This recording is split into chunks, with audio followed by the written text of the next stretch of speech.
of the very Spirit of God and of Christ himself. For Ancient Faith Radio, this is Father Thomas Hopko. And that was Speaking the Truth in Love with Father Thomas Hopko. Father Tom is Dean Emeritus at St. Vladimir's Theological Seminary. This is a listener-supported production of Ancient Faith Radio.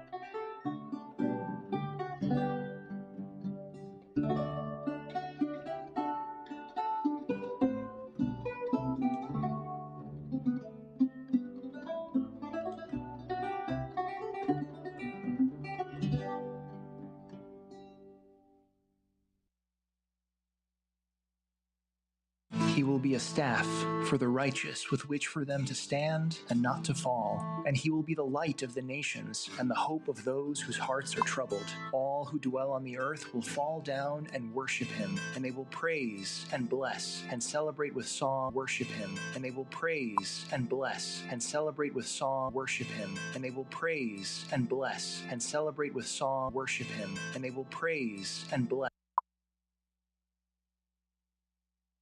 He will be a staff for the righteous with which for them to stand and not to fall. And he will be the light of the nations and the hope of those whose hearts are troubled. All who dwell on the earth will fall down and worship him, and they will praise and bless and celebrate with song the Lord of spirits. 1 Enoch chapter 48, verses 4 through 5. The modern world doesn't acknowledge, but is nevertheless haunted by spirits, angels, demons, and saints.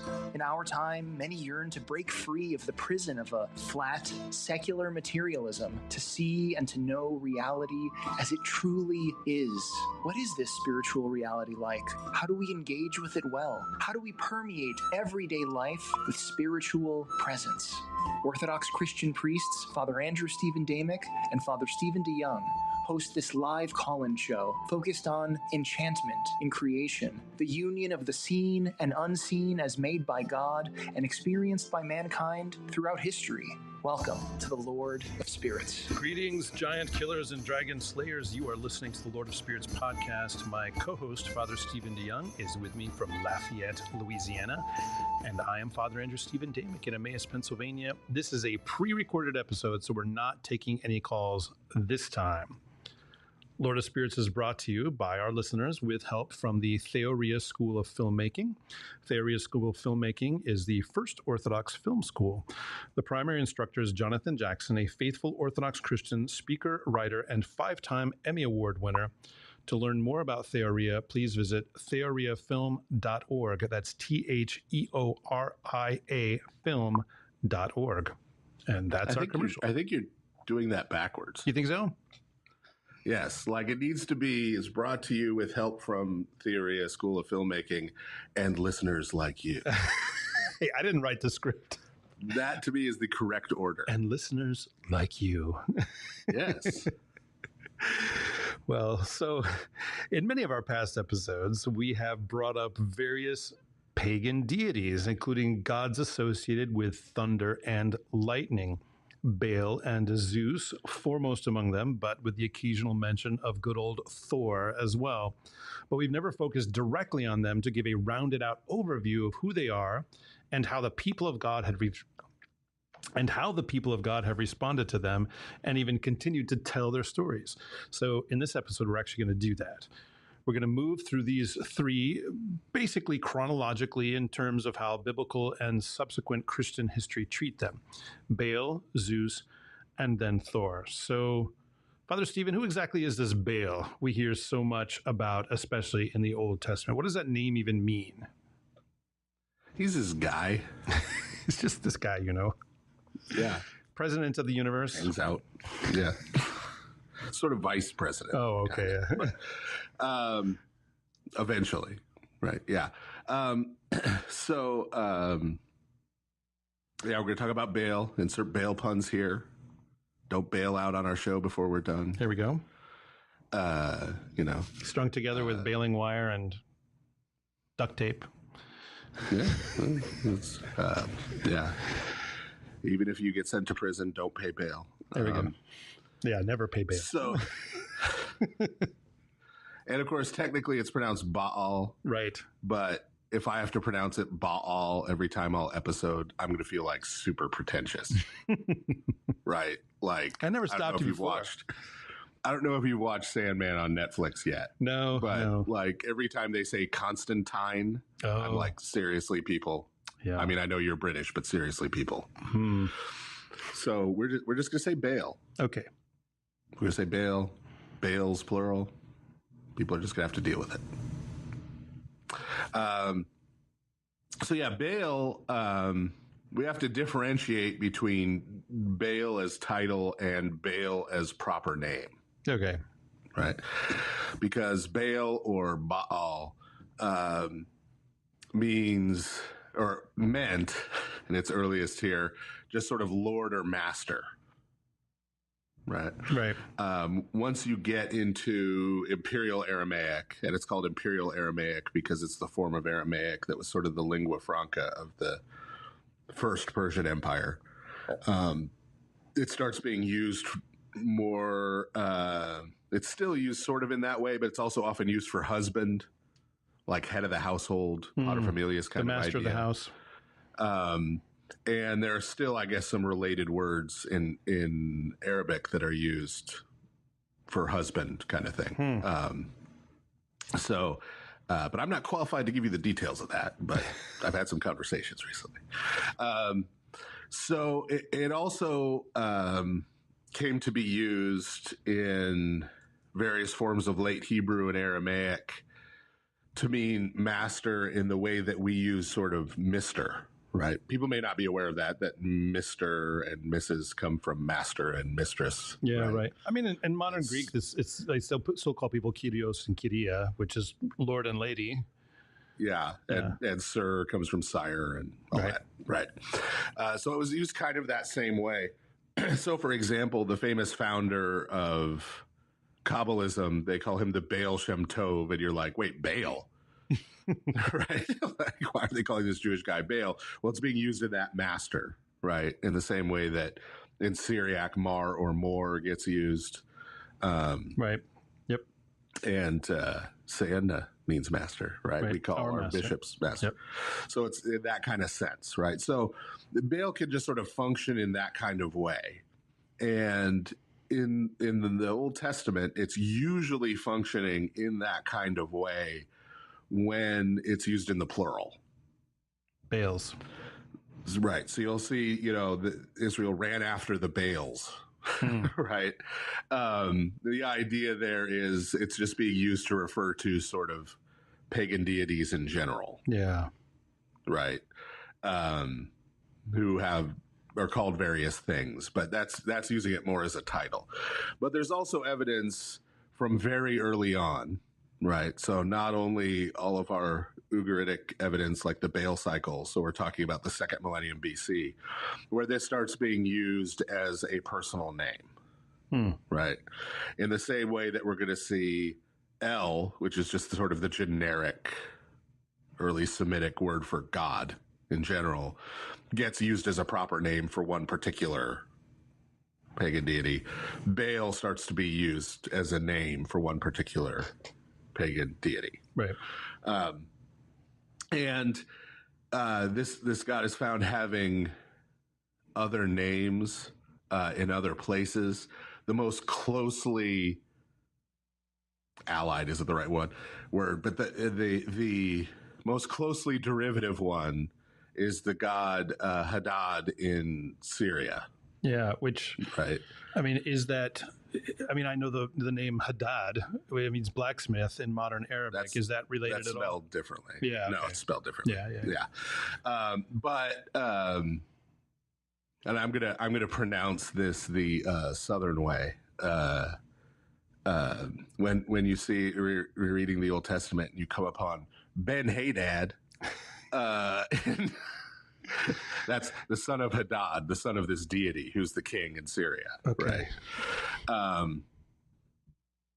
So we know this is the one that's most closely allied because in the very early period, the very early Canaanite period, where Baal is just starting to become a proper name for this deity, there is Baal Haddad, is the way he's referred to in sort of very early, what would be now called Phoenician sources in the Levant, right? We find this Baal Haddad, who ends up just being referred to as Baal by the Phoenicians and just being referred to as Haddad by the Syrians. Gotcha. So there's this clear sense that this was one person, one deity, and they're kind of using two different names for him.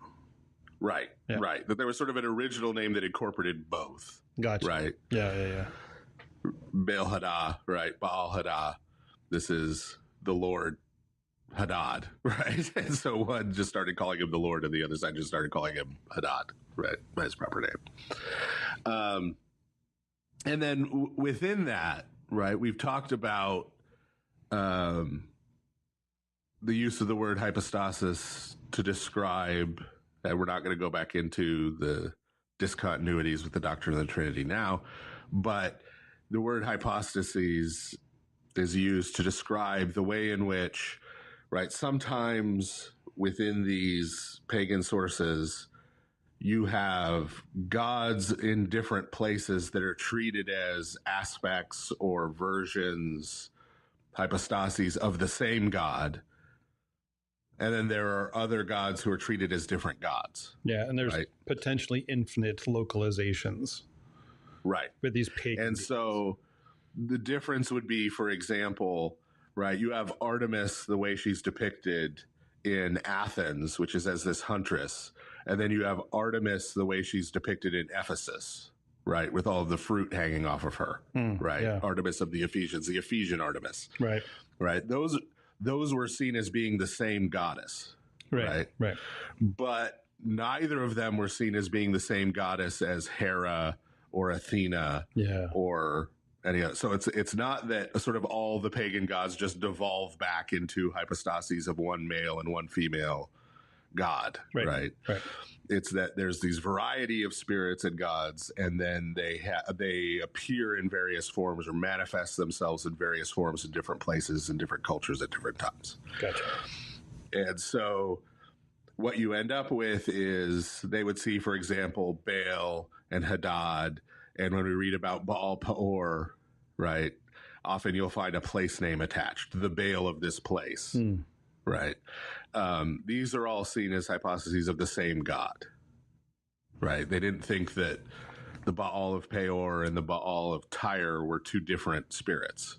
Right. They said these are two manifestations or local versions of the same kind of spirit from the pagan perspective. So that said, Baal is part of a family of gods. Yeah. A super dysfunctional family. Yes, a very dysfunctional family. His and this family tree does not branch a lot. So Baal's father is El, which, as we were just mentioning, that's just the word for God, right? So Semitic word for God. So there's God and Lord, right? To be used as proper names here, essentially. God and his son, Lord. But then Baal also has a sister named Anat, who we've talked about a few times before. And not only is she his sister, she's also his wife. Yeah. And she's also kind of crazy, as we'll see more examples of. You don't have to hedge it. She's super duper crazy. Yeah. She's out of control. So that's sort of his immediate family tree. And as we mentioned, not a lot of branching there. They're keeping it close together. Yeah.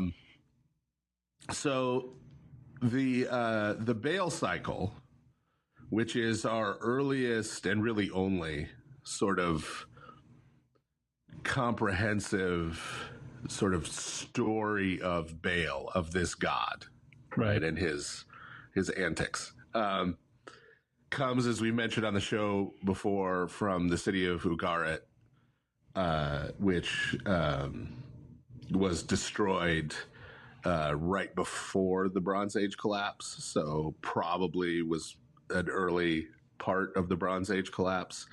So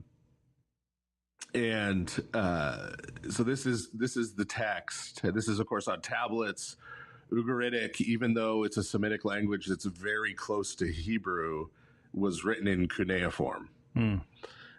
So this is on tablets in cuneiform, and as we're going to see in a minute, not totally undamaged. It's not totally intact. Yeah, and we should say that Ugarit, I mean, we've mentioned this before, but just remind, especially for those people who don't listen to every single episode, Ugarit is roughly near the modern city of Latakia in Syria. And the ruins are there. You can go see them. Yeah, Ras Shamra is the name of the place now, right? Where Ugarit was dug up, the city-state. So, and the Baal cycle is kind of like one of our episodes in 3 parts. There's sort of 3 halves, 3 sort of movements, and it's the middle one that's got some damage, where everything isn't totally clear. And we've talked about all 3 of these parts at various times on the show before, but just kind of go through them again because this time we're focusing in on Baal, and then sort of where those different Baal traditions are going to go when we get into Greek and even later European sources. The first part is sort of about Baal's insurrection, right? And this is Baal and his dad are not the bosses, right? They're part of this big council of gods, and the people currently in charge are Yam, the sea, right, is representing sort of chaos, and Nahar, which means river, right? So there's King Yam and Prince Nahar, right? And Yam is sort of the Most High God who's in charge, and then Nahar is his sort of son, who's the one who presides over the Council of the Gods. Yeah, the right-hand man. Yeah. And Yam also has a couple of, as we've talked about before, Lotan and Rahav, right? He has these sort of sea beasts, right? Leviathan, Lotan, water dragons, who he's going to end up sicking on Baal during this insurrection and that kind of thing. But so these are sort of not only the previous people in charge, but these are forces of chaos. Excuse me. Chaos and destruction, right? So Baal tries to start this insurrection. He's trying to fire up, all the other gods to go and help him in his revolution. And these messengers, the word's literally the same word as angel. It's Malak, are sent from Yam and Nahar, and instantly all the other gods except Baal put their heads between their legs, right? Like bow down on the ground, right? Oh no, we're not doing nothing. Yeah, right? We're not with that guy. And so then Baal calls them all out as wussies, right? And gives them sort of this rah-rah speech, right? No, we can do it, right? Baal, the motivational speaker. Yeah. And part of that is him saying repeatedly, lift up your heads, O ye gods. Right. Meaning quit bowing down before these, lackeys of Yam and Nahar. We need to go and win one for the team so they won't call us the Bad News Bears anymore. And so, of course, they ultimately have this insurrection. Baal totally wins, right? Totally defeats Yam and Nahar. Totally makes his dad the boss instead of Yam, right? And he takes Nahar's place in the Council of the Gods.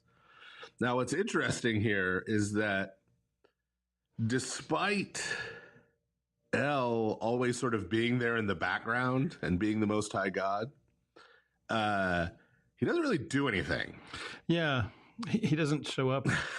I mean, does he show up anywhere in the Baal cycle? Well, he kind of shows up later, but he's not the one doing things and motivating things. Yeah. Right? And he's not even the one really being worshipped. Right? It's Baal who's the focus of the worship and the temples, even though he's technically in this sort of second position. right? So this is part of the phenomenon that we talked about way back in the long ago time, in the early episodes of the show. When we were talking about the Tower of Babel, and we talked about how just anthropologically, right, when you study the origins of religion, you see sort of a primitive monotheism, what we would call primitive monotheism, the idea of there being one kind of major central most high divine figure in addition to other spirits, but who is over the top, that most high God figure sort of retreats into the background. Yeah.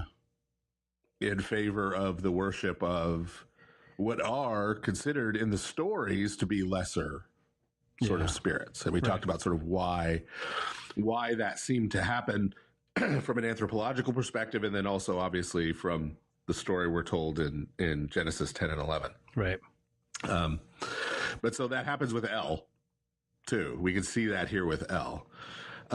So this story of Baal's insurrection gets kind of rewritten a couple of times in the Old Testament, right? It gets what seems to very clearly be drawing on elements of this story, but flipping them on their heads. So one of them that we've talked about relatively recently on the show is in Ezekiel 28, in the prophecy against the king of Tyre. Yeah, right. So the Baal was by that point firmly established as the god of Tyre, right? This central city in Phoenicia, and center of Phoenician life. And the king is seen as the son of Baal. Sometime later, we talked about Ben Haddad, right? Ben Haddad. He's seen as sort of the son. And that's why in the prophecy in Ezekiel 28, it starts out pretty clearly talking about the king of the city. Yeah. Yeah. And then slides very easily into the spiritual king of the city. Yeah. I mean, it starts talking about, this guardian cherub who is in Eden on the mountain of God, being thrown out. Right. Right. And so that also describes an insurrection. It's just that Baal doesn't seem to have totally won. Yeah, right. In fact, quite the opposite, right? He's hurled down into the underworld, right? Not a great place to be. Yeah. So the other place that sort of takes some of these themes that we talked about in one of our previous Paschal episodes is Psalm 24 or 23 in the Greek numbering, where that phrase, lift up your heads, O ye gods, gets sort of borrowed and inverted to describe Yahweh coming and invading the underworld. Yeah. Yeah. Lift up your heads, O ye gates.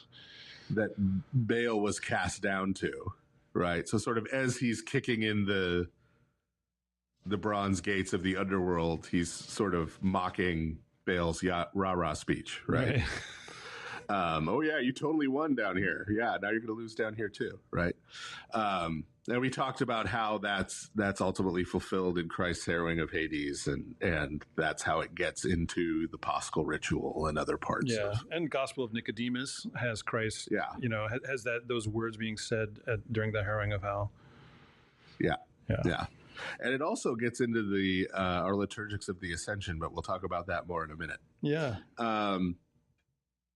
So that's sort of, that insurrection is round one. So then round two is Baal gets into a big fight with Moat, with Death. And he has to fight Death because he totally won that other fight. Right, and Death was down there, right? So...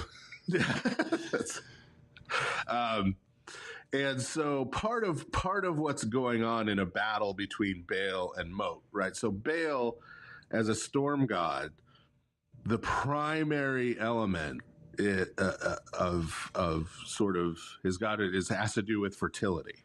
Yeah, right. Which may not occur to us as being a storm thing unless we're farmers. Right. Yeah. You need to get the rains in their season. Right. Yeah. Right. Yeah. And that was seen as sort of the masculine aspect, and then you have various goddesses associated with the earth. Yeah. Right. And that's sort of the other fertility aspect. Yeah. Yeah. Right. So the metaphorically, the rain comes down and sort of impregnates the earth and it brings forth life. Yeah, right. Is the idea here. And that was enacted in very literal sexual ways in the Baal cult.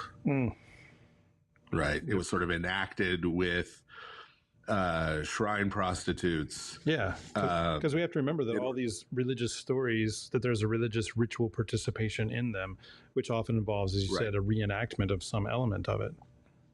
Right. In order to get the, that act is then, the fertility of the land and the rains coming in their season.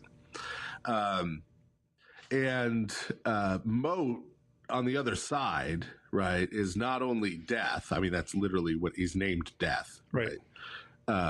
Nowhere near as cute as the one in. I'm just going to reference Sandman over and over again. I guess I have to watch it now.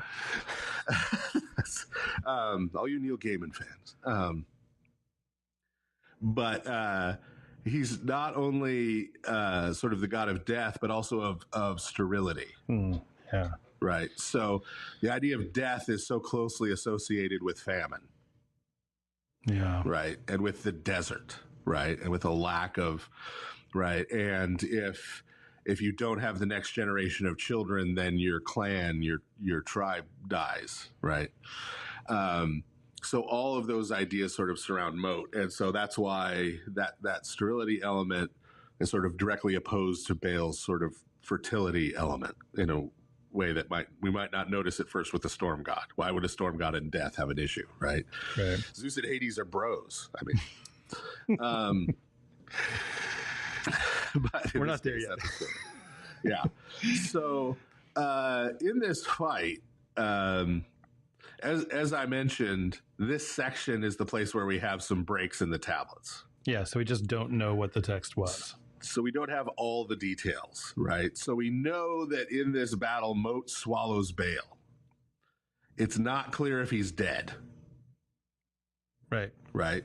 When death swallows you, that makes it sound like you're dead, right? But he could just be inside Moat and still alive, right? Or something, right? Yeah. Because what happens is Anat, his sister wife, shows up and in this order cuts Moat in half, right? Presumably to get Baal out.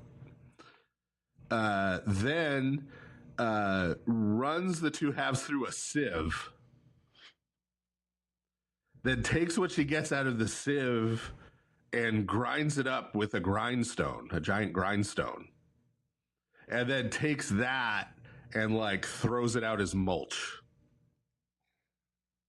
It's like scattering ashes when someone's been cremated. Right. Yeah. This is why cremation is pagan. This is why. So that happens. Yeah. Right. And this is described then in the text as Baal totally winning the fight with Moat. Yeah. How do you say totally wins in Ugaritic? He totally wins. Flawless victory. Finish him. And then just decides to stay in the underworld anyway. Right. Like it's beautiful beachfront property or something. Right. Now, I should say there are some people who hypothesize, right, that this section, and again, I say hypothesize because there's chunks missing, right? Yeah. Hypothesize that this has something to do with the transition from fall to winter to spring.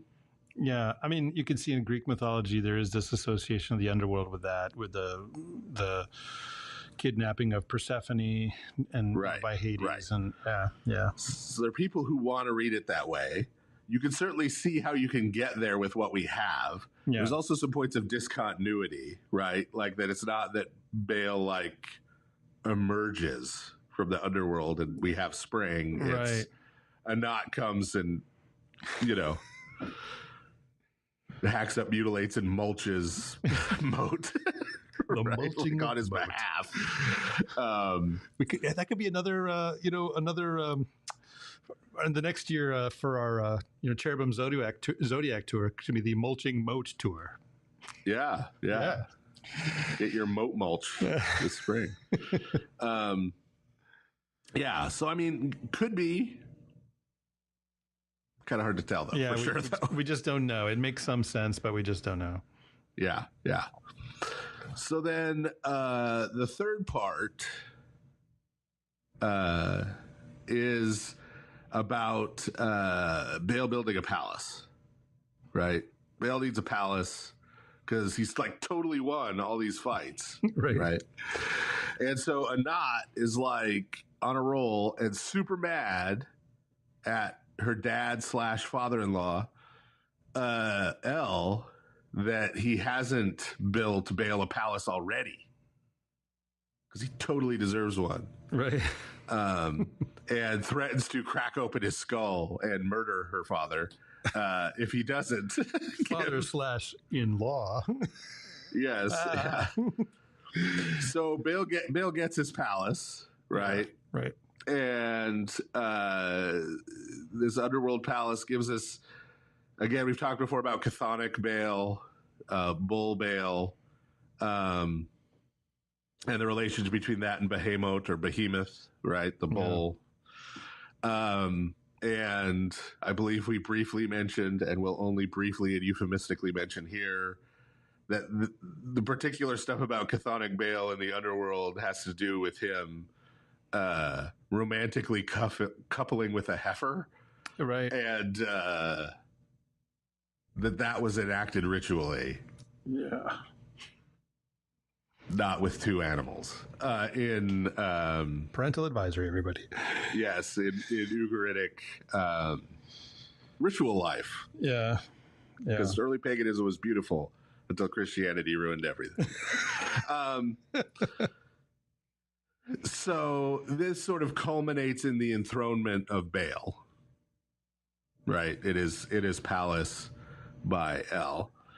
And so this bit here, this is how, by the way, the Psalm 24/23 in Greek material ends up with our ascension liturgics. Yeah, because it's said in a lot of the, I think it's in the Exapostolarian for the Ascension. It says it's calling to the angels, lift up the gates, because the King of Glory is entering. Right, and the idea here is, again, this isn't contradicting the other. This is also throwing it in Baal's face. Yeah. Right, that it's not Baal, son of El, who gets enthroned. Right, that it's Jesus Christ, the Son of God, who gets enthroned. Right. And so maybe he didn't totally win that insurrection after all. This is also rewritten within the Bible in Daniel 7. Right, the big enthronement scene with the Son of Man and the where the Son of Man comes riding on the clouds, right? Like Baal's the cloud rider, right? And he comes in and is enthroned before the Ancient of Days, right? Who is described there in using a lot of El language. Yeah. And so that's a corrective rewriting of the Baal story. So a few other places where we see our pal Baal show up in the Old Testament. We mentioned, and we talked not that long ago on the show about Baal Peor, or Baal Peor, the Baal of Peor, the high place where Balaam helped instigate the priestesses, shall we say, of that high place to seduce men of Israel into participating in these fertility rituals related to Baal, that resulted in a plague falling upon the people, that resulted in Phineas, right, becoming the high priest by putting an end to it. Right. Probably the most famous place, though, that Baal shows up is in the story of the prophet Elijah, Saint Elias. Right. When he becomes the patron saint of sarcasm. Yes. And so, right, Jezebel, right, is the queen at that point, right? So Omri, as we mentioned before, Omri, from the perspective of just if you go by the archaeological record of the ancient Near East, Omri is the greatest king Israel, either the Northern Kingdom or the United Kingdom, ever had. Okay. He expanded the territory the most. He was the richest. He was the most involved in trade. He established Samaria as the capital of the Northern Kingdom. And so part of that, they called Israel the House of Omri, all the neighbors, right? They didn't call it the House of David. They called it the House of Omri. And pretty much until it got wiped out by the Assyrians. So Omri was this very important king. His son is Ahab, right? And so part of his wheeling and dealing and deal making and international trade and all that was marrying his son to the daughter of the king of Sidon. Tyre and Sidon being the two most important cities in Phoenicia, right? Who had the trained empire of the Mediterranean at the time.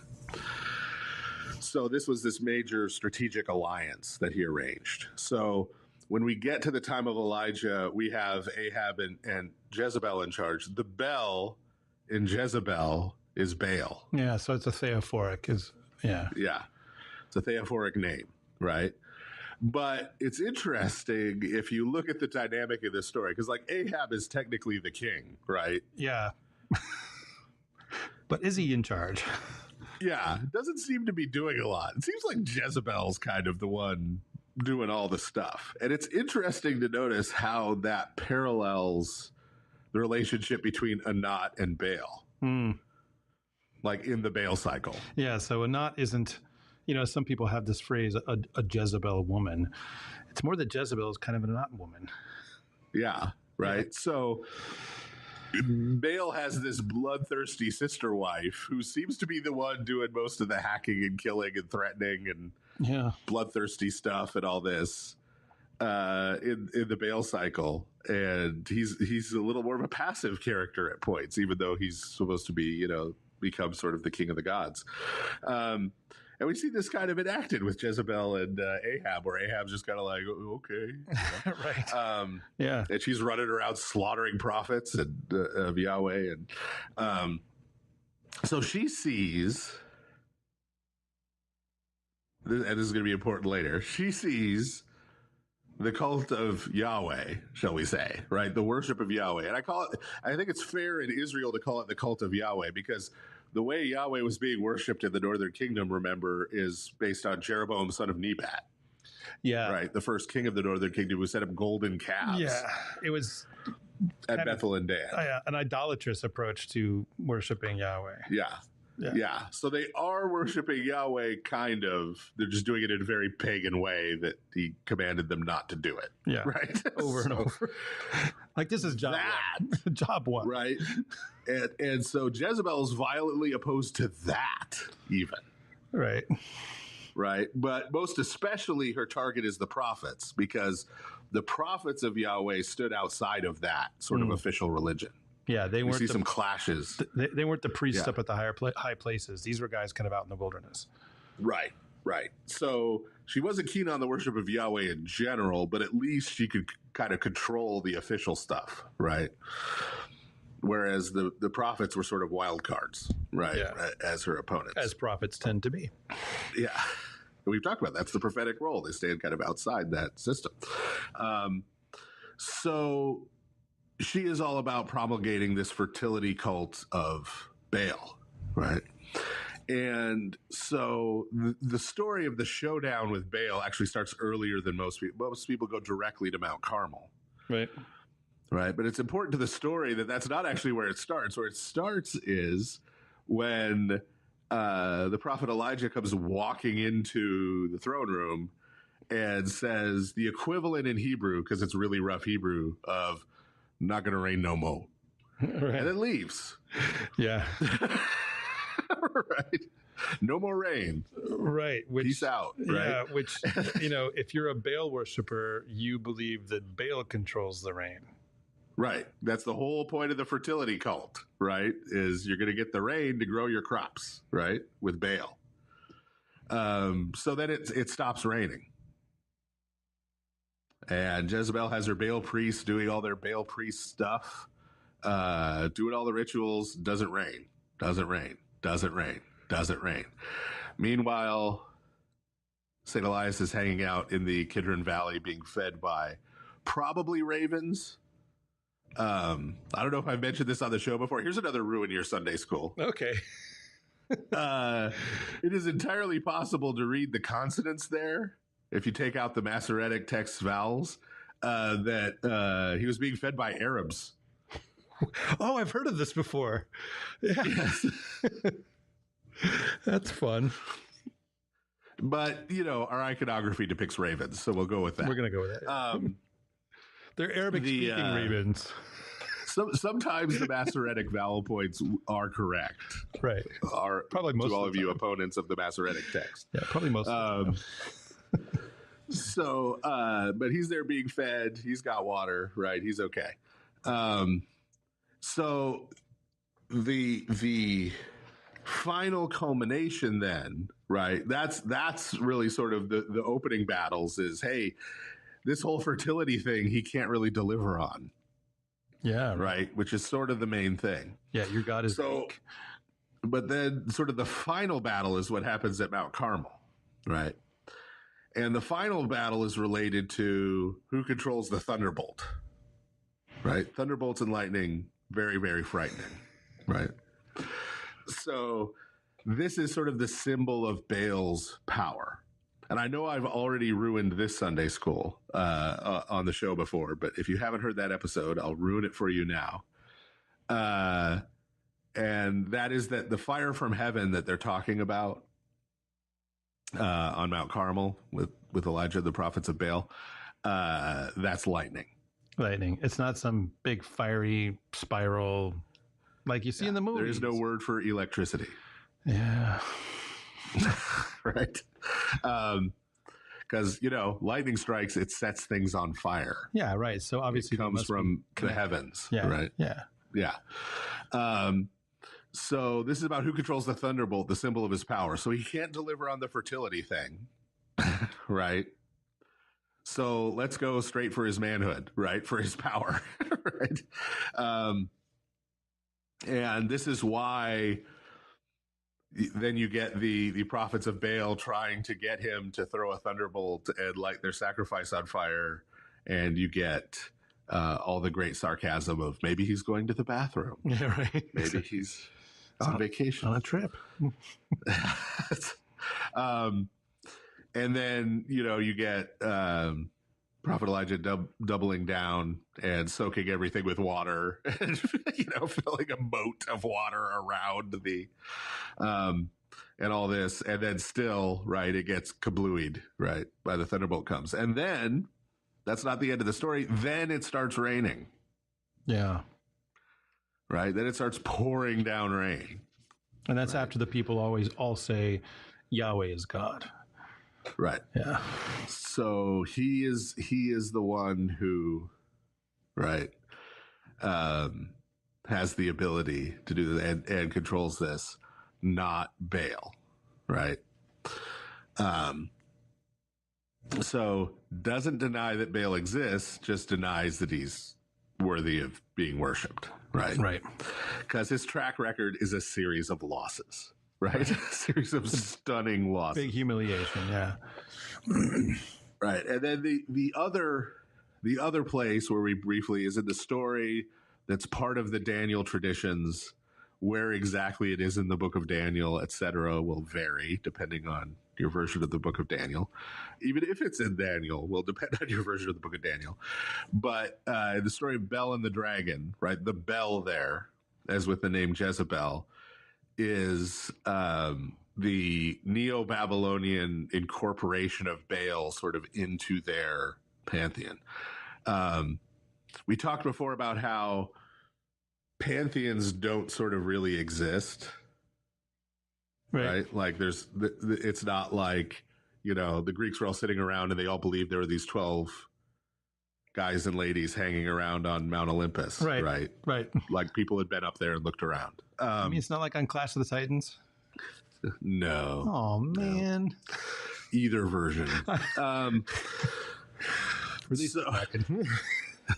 Right. But so what happened was individual places and clans and tribes and cities had their individual gods.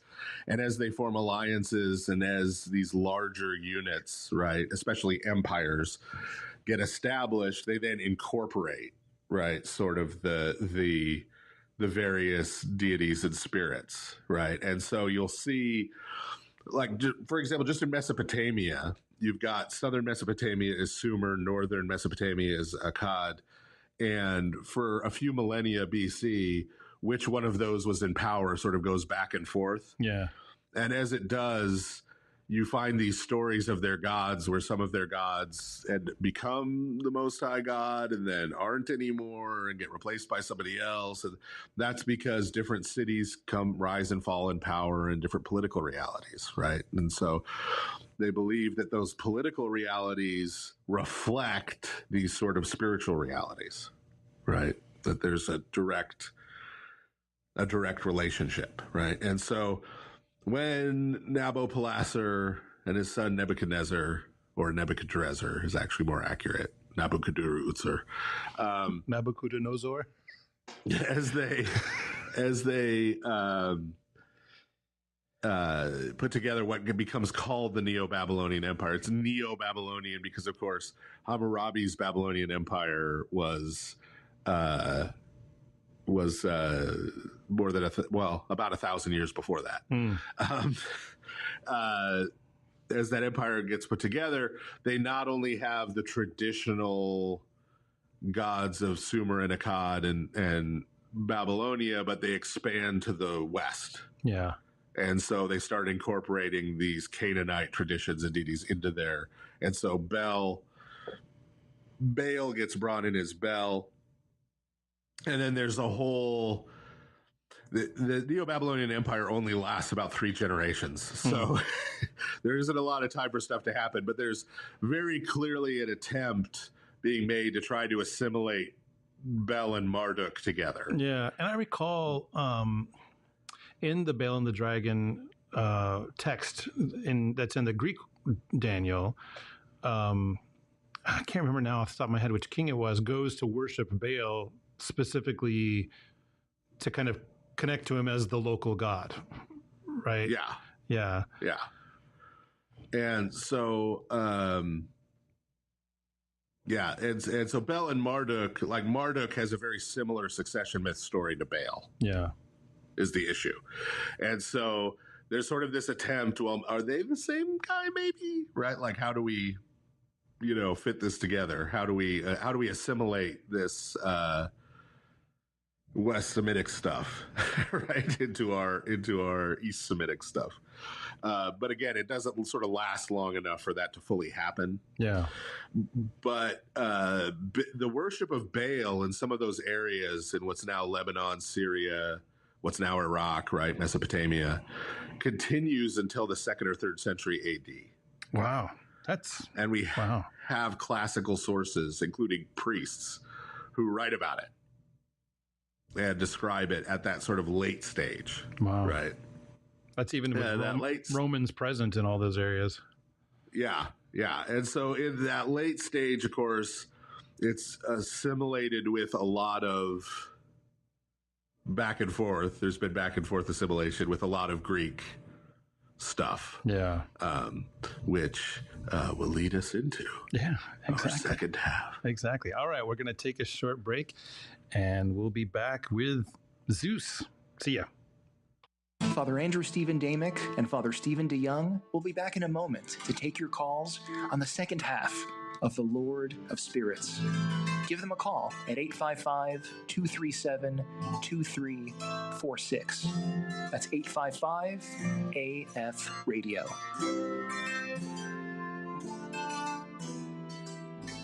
New from Ancient Faith Publishing. Secret Turning, a collection of short stories by Stephen Signori. So I'm out in the lot of Lord of Heaven, and up comes Father Nahum from behind, grabs me, gives me a kiss, and tells me he's happy to see me. Wearing his worn-out dungaree bib overalls with the beat-up straw Stetson, pulling his wire basket, going shopping on the avenue. How old is Nahum anyway? Sharky asked. Older than he acts, Lefty said. To be ready, said, yeah, and younger than he seems. So he says to me, Theodori, the church is much better when you're there. It's not the whole family when we don't see you. You know, God misses his children, and Nana Olga misses her son. Now available in paperback, ebook, and audiobook at store.ancientfaith.com.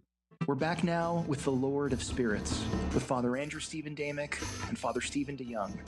If you have a question, call now at 855-237-2346. That's 855-AF-RADIO.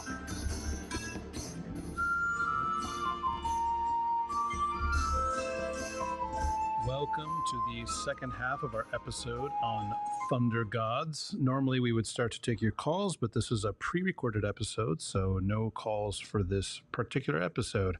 So we just wrapped up talking about Baal and how Baal worship continued on even into a couple of centuries into after Christ.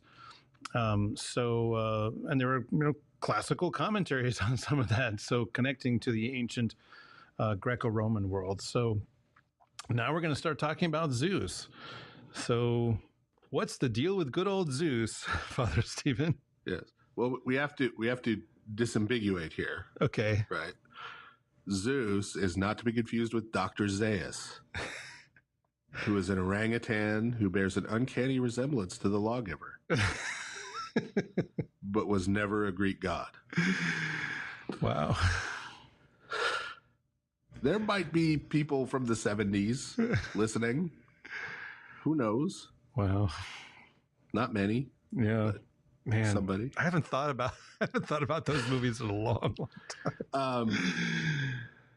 Masterpieces. Yes. At least the first couple. At least the first one. At least the first 20 minutes or so. No, the first one, written by Rod Serling, most people don't know. I feel like Charlton Heston is a thread that runs through a lot of our conversations kind of in the background, you know? Well, yeah. If I can find a way to work the Omega Man into this. The Omega Man is the worst remake of that story, by the way. No, I haven't seen that one. I Am Legend, the story by Richard Matheson, has been adapted into film 3 times. Once as The Last Man on Earth with Vincent Price, which is actually the closest adaptation of the actual story. Okay. Once as The Omega Man, starring Charlton Heston, which has very little to do with the actual story. And third as I Am Legend with Will Smith. Wow. Which the alternate ending, if you watch it with the alternate ending, is decently close to the original story. With the theatrical ending is not.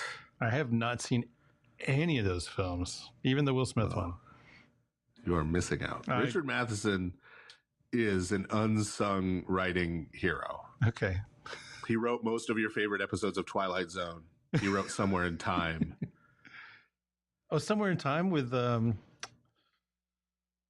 Christopher Reeve. Chris Reeves. And Jane Seymour. Yeah. My mother, God rest that. her soul, she loved that movie. So I watched it a few times when I was young. Yeah. Yes. Yeah. Wow. So that's a throwback right there. We've gone a bit far afield. Yes, Research the works of Richard Matheson, listeners. Back to Zeus. You got to do something in between episodes of Lord of Spirits. You could read the works or watch the filmed works of Richard Matheson. There we go. But now to Zeus. He's loose. He is, really, in so many ways. Yes. On the loose, running amok.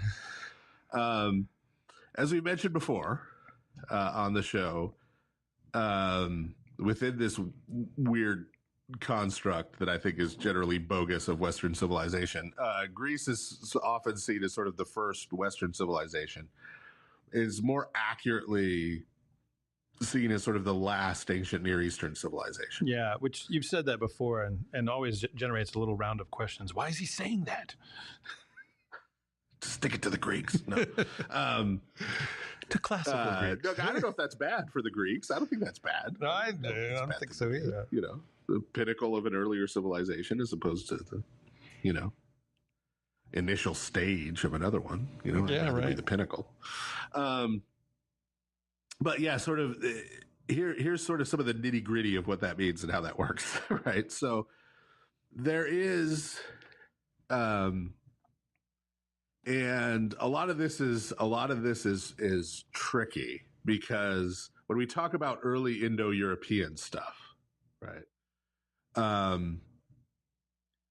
We don't have a ton of written sources, right? Yeah, a lot of it. I mean, a lot of it's philological, which is, they sort of reconstruct Proto-Indo-European linguistic roots by looking at modern languages and kind of working backwards from there with a whole lot of, if you look at linguistic texts, folks, you'll see little asterisks sometimes in front of roots and stuff. And that means that we don't actually know that root existed, but it's our best guess based on where those languages went. And so, like you said, there's not a lot of written sources because writing just isn't around in that period.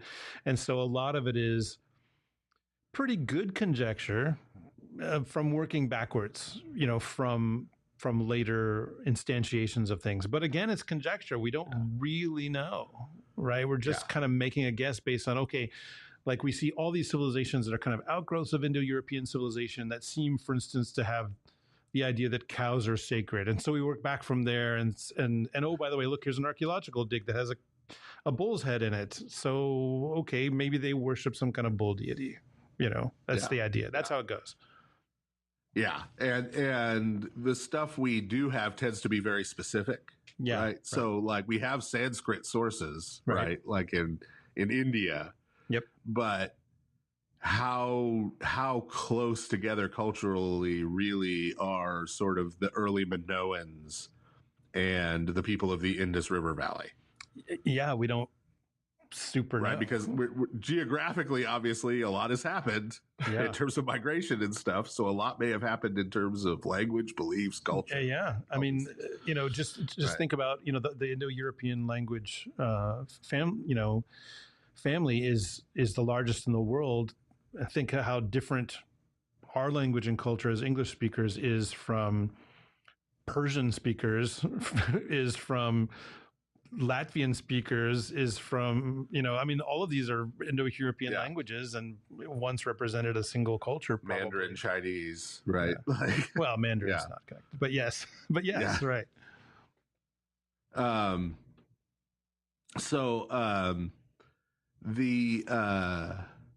So what we have is there's an Indo-European layer, right? Sort of at the bottom of Greek culture. Right. But everything we find essentially that distinguishes Greek culture from sort of early Indo-European culture in general, right, is all stuff that seems to have come out of ancient Near Eastern culture. Right? Meaning what distinguishes Greek culture from I'm talking about from the earliest phases, right? Like Linear B, right? Like our earliest written Greek sources from the Mycenaeans. What distinguishes that from other Indo-European cultures is all stuff that's been assimilated from their ancient Near Eastern neighbors, which were far larger, more established, and more developed cultures at the time that Indo-Europeans migrated into the Hellespont, into Western Asia Minor, right? Yeah. When they sort of arrive there, right? So there are two sort of main places where this happens, and it happens in sort of two different directions. So at the Bronze Age collapse, right? So the 11th century BC, civilization collapses, at least in the area around the Mediterranean, but really worldwide. Yeah. And Right. if you're interested in a really long exploration of this, we once again recommend the Fall of Civilizations podcast, which has a whole episode on the Bronze Age collapse. Hours long. And there are a ton of factors, including all the way back to the Bronze Age, climate change, right? Right. Climate patterns changed, and it caused certain land that used to be used to grow food to no longer be able to grow food, which caused people to start migrating. And when people start migrating, that causes things like wars, because they usually migrate to some place where there's already people. Right. And so all kinds of things happen. There's chain reaction, all kinds of things going on. But the whole thing sort of comes crashing down. And part of that is what's referred to by historians as the Sea Peoples invasion. So there's a group of people, they're called the Sea Peoples, not because they're like mermen, the sea monkeys family in your old comic book, right? Man. I knew someone who actually bought sea monkeys and raised them. I was like, is that real? And got like krill. Yeah. Right. It's because they came from the Mediterranean. They came from the sea in boats. Right. And we don't know where all of the Sea Peoples came from, but we know several of the groups were from Crete, which means Philistines are also Cretans. And other Greek islands, right? And other places in that area, and migrated south. And they attempted to invade Egypt. That didn't go so well. And they ended up settling along the coast of the Levant. And that's where the Philistines come from. That's most likely where the tribe of Dan comes from. They get assimilated. But like the tribe of Dan that gets partially assimilated, I guess, they stay kind of pagan. What happens over time, we see this with the Philistines archaeologically. The very earliest tier of like their pottery and their crafts and that kind of thing looks Mycenaean, right? Is like confirmatory of their origins. Yeah, so right? So that's part of how we know where they're from. Yeah, and but then over the centuries, as they're living in the ancient Near East, their pottery patterns and methods change. These things change and shift to sort of mirror their neighbors, right? So they kind of assimilate into the ancient Near Eastern culture, the Canaanite culture, over time. And part of how that happens is that the places where we found their oldest stuff is often in temples to their gods. They will have these like Mycenaean pottery pieces and, chariot pins made out of bronze, right? Things made out of bronze that they can't get bronze anymore, right? But so it's just, or like knives, household implements and stuff like made out of bronze, right? Because it's just, this is this ancient technology that we don't really have anymore. Right. Yeah. And those things, by virtue of being old and reflecting their past and their heritage, sort of come to be seen as sacred. And the ones that sort of survive, they start putting in their temples, right? Yeah. As their older things. So there, the assimilation goes one way, where any, Greek aspect of their identity past a certain point disappears. Right. So when you look at the story of Goliath's armor is still described as basically Mycenaean bronze armor. Right. So he sort of has this ancient technology armor. It's sort of like he's got a magic item in every slot. Right. From their perspective, because they already couldn't make any more of that. But so it's just this symbol. He sort of represents, not just as a giant, but as, right, someone with this art. He represents this ancient antediluvian civilization. Right. So that goes the one way. The greater influence on Greek culture goes the other way, and primarily happens in Asia Minor. Right. So modern Turkey, basically. Right. And so people tend to forget that from a very early phase, before this isn't something that happened with Alexander the Great when he came and conquered everything. That the western end of Asia Minor, of what's now Turkey, were all Greek city-states. Yeah, right. Troy, that's where Troy is. Right. That's where Midas was king. That's where Croesus was king. I mean, this is where when St. Ignatius of Antioch, at the beginning of the 2nd century, possibly late 1st century, where he's stopping and writing his letters from, and to occasionally as well. Like, these are all Greek places. Yeah. But they aren't places that Alexander took over and sort of Hellenized. Yeah, they were always Greek. Independent. Right? Yeah, exactly. Yeah. And if you go east in Asia Minor, overland there, you run into, the Hittites. You run into, Syrians. You run into. So at the border there, through trade and cultural interaction, Greece sort of assimilates a lot of this from these older cultures. Yeah. Right. Just like how in Cyprus you get raised eating kibbeh. And this isn't something that we've now uncovered the truth through archaeology, right? Like, you look at where Plato thinks Greek culture came from. Plato thinks Greek culture came from Egypt and from Babylon. Oh, crazy. I didn't know that. Right. Like, they were kind of aware of this, right? Yeah. So they saw themselves as the successors of these ancient Near Eastern civilizations, not as doing some new thing. Yeah. Right. That's sort of what I'm talking about. This is the nitty gritty, right? When I say that it's the last ancient Near Eastern civilization, right?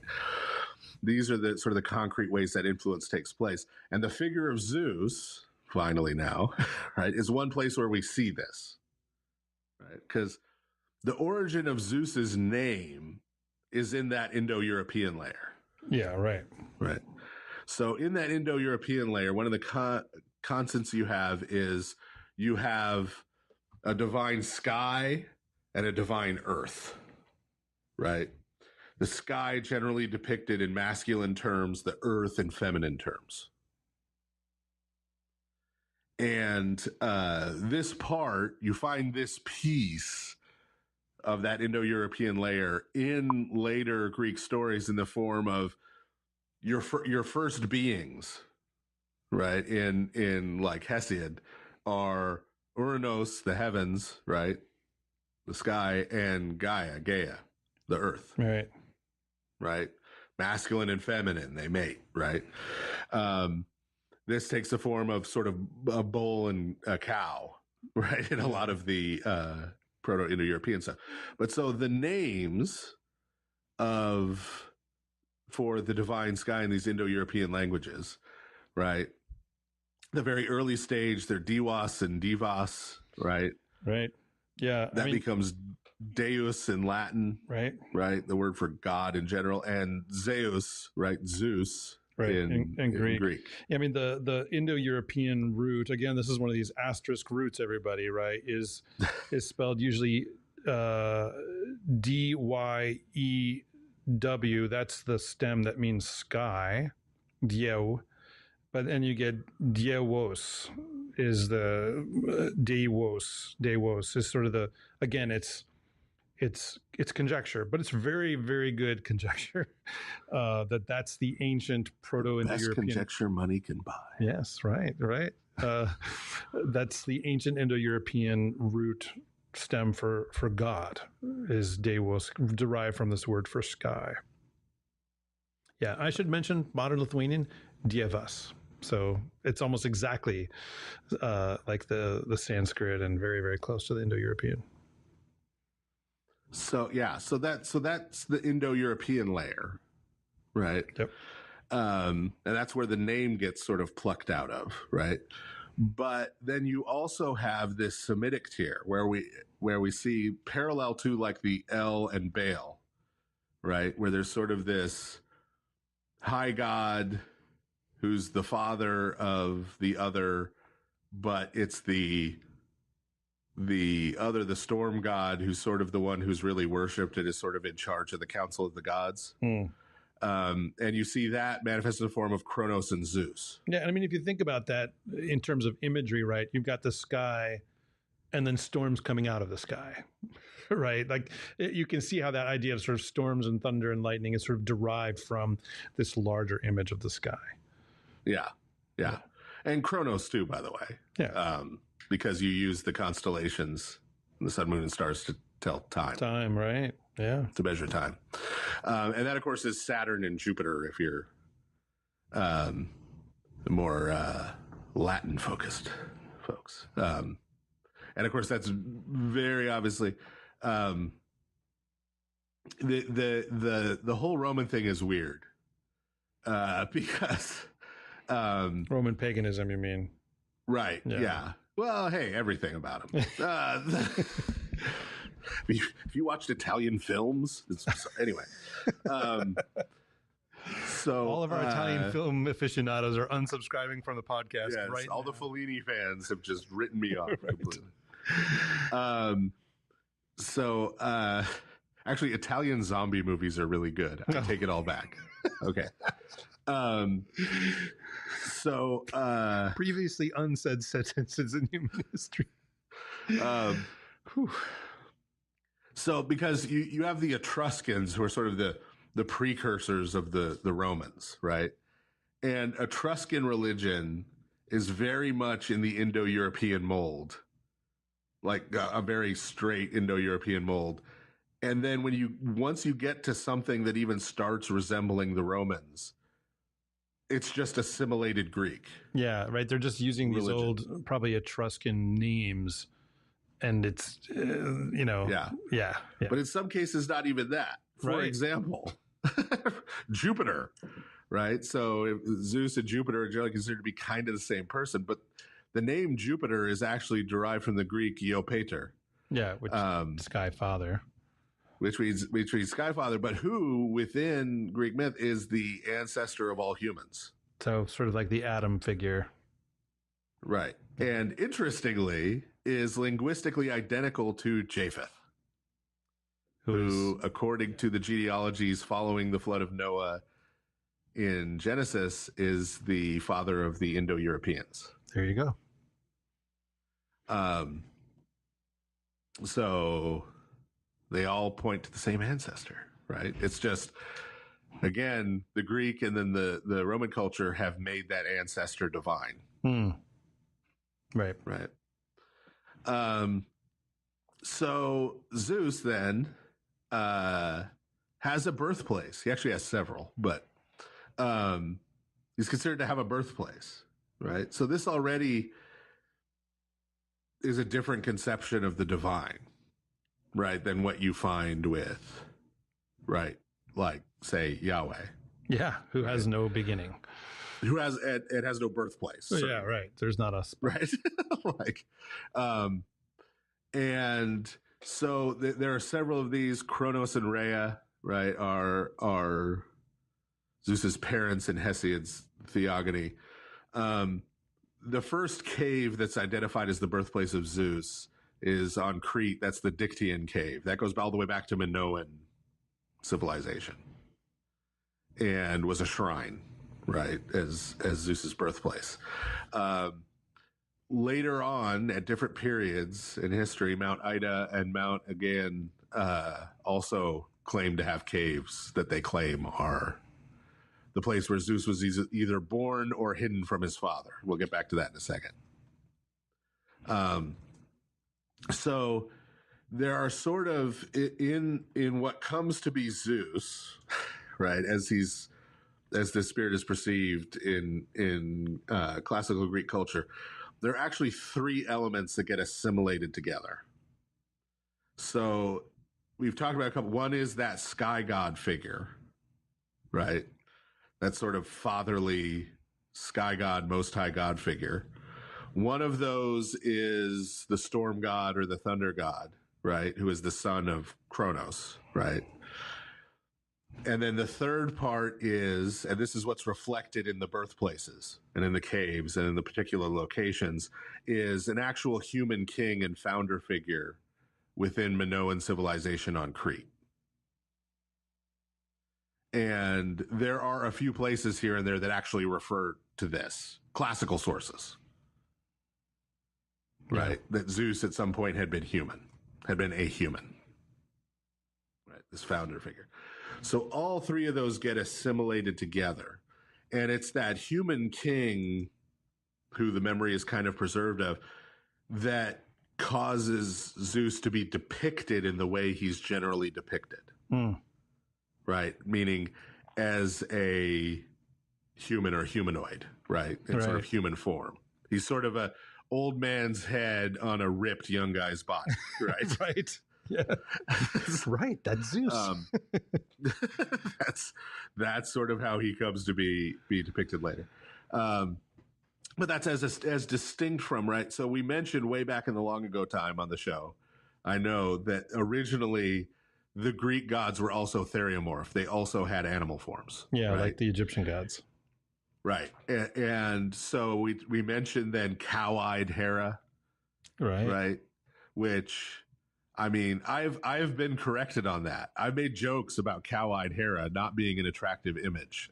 But a bunch of random anime fans have told me that I'm just dead wrong. Wow. But I'll leave that there. So it happened. It's a thing that happened. I was corrected by anime fans. Okay. I'm just reporting. Okay.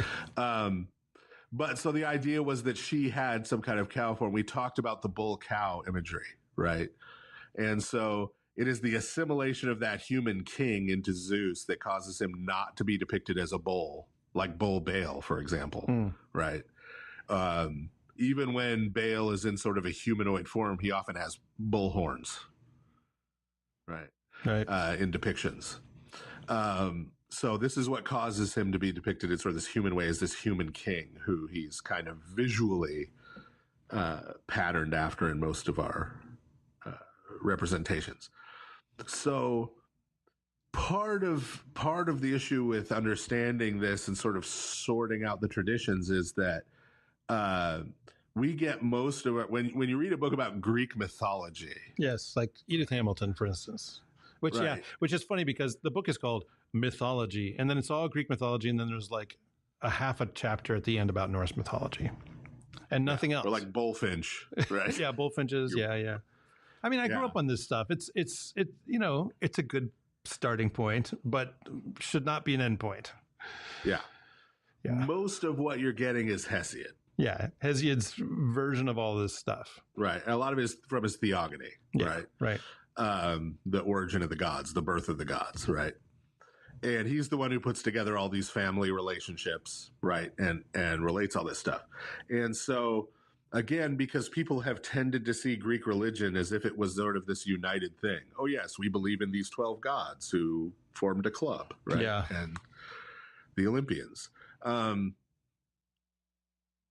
They take what Hesiod is writing, they sort of read it as if it were the Greek Bible. Yeah, and we should mention he's 7th, 8th century BC, roughly contemporaneous with Homer.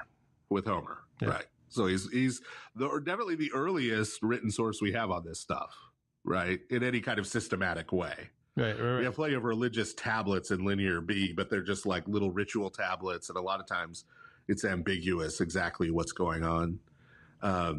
Here's what I mean by that. I'll give you an example.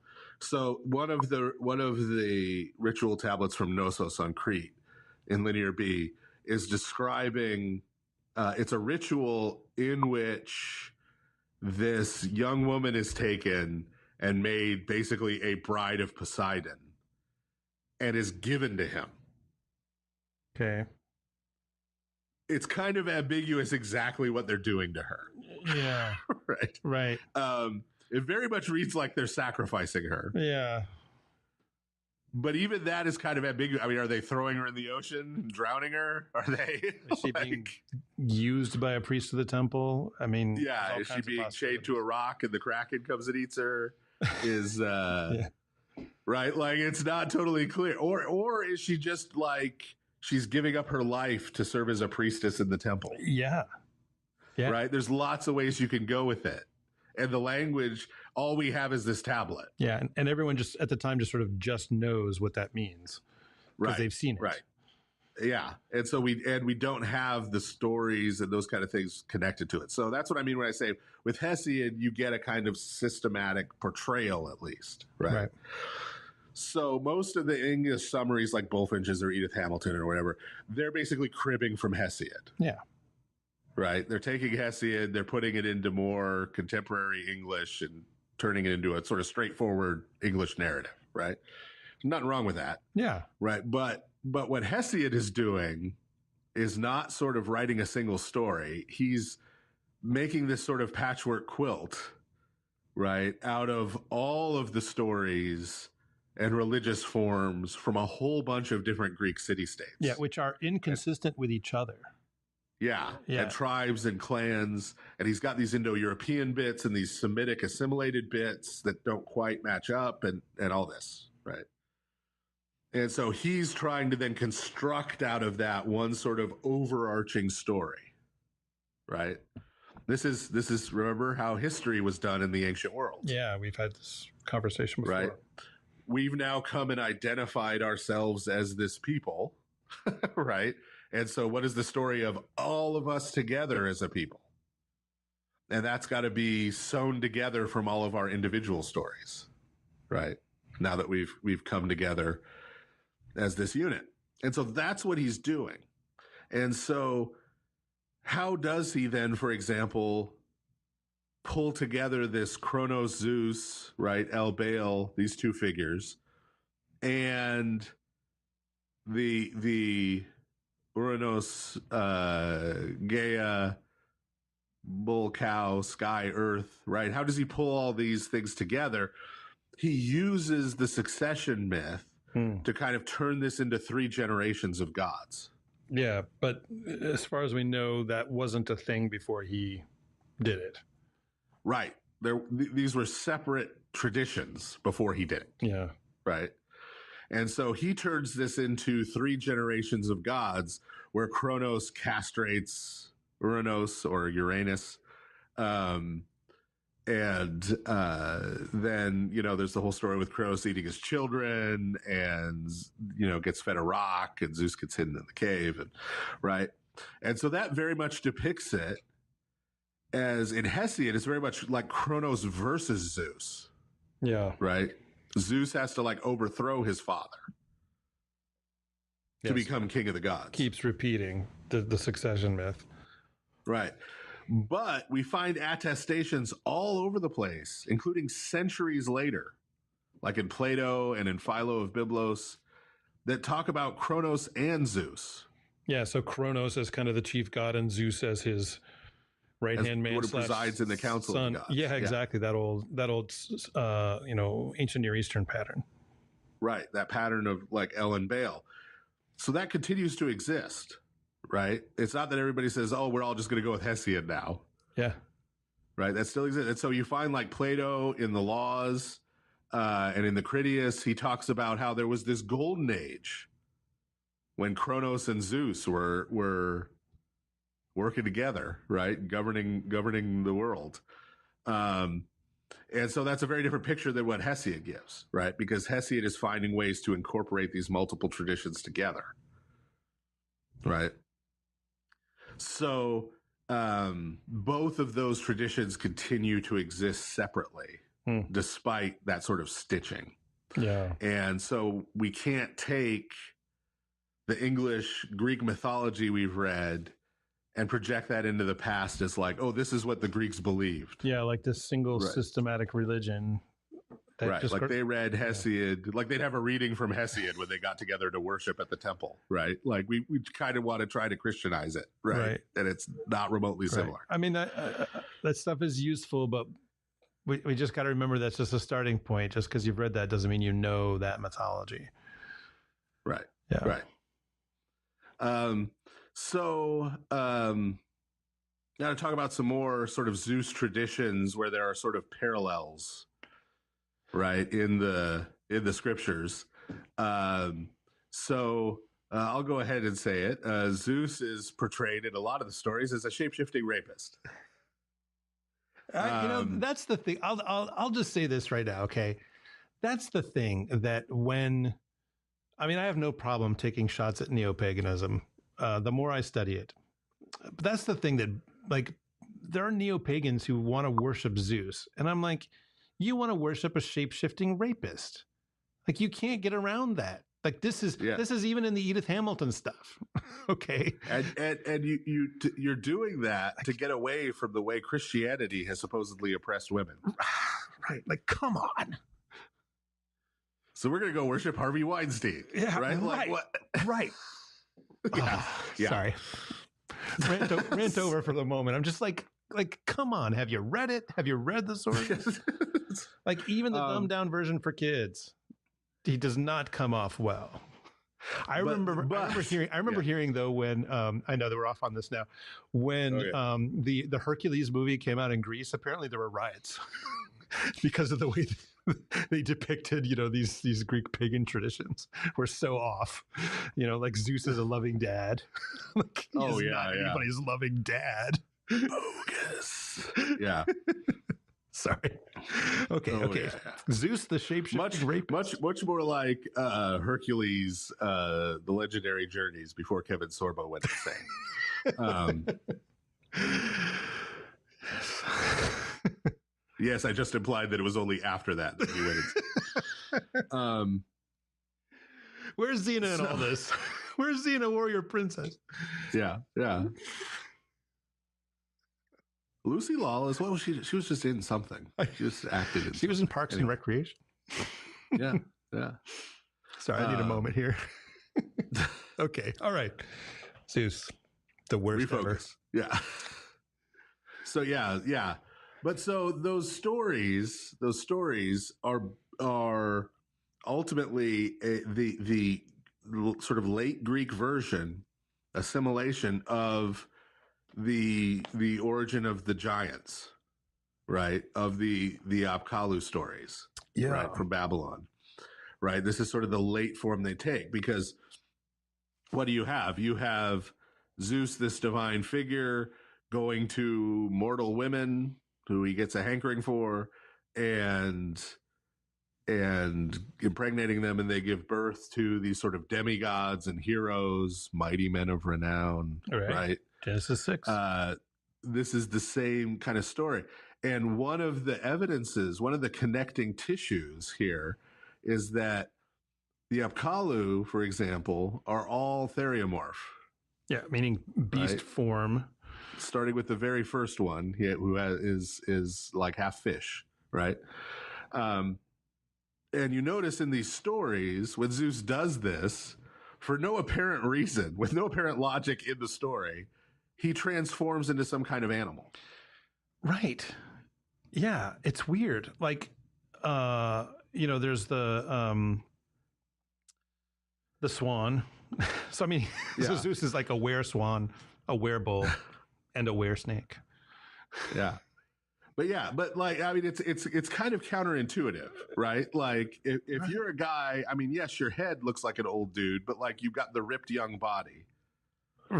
And you're going to go try and seduce a woman, you turn into a swan, right? This is somewhat counterintuitive.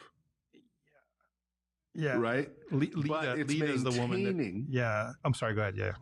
It's maintaining the sort of theriomorph status of the divine beings in those older stories, and retaining the fact that this is kind of a cross-species thing happening, right? That this is a mixture, an unclean mixture of things, right?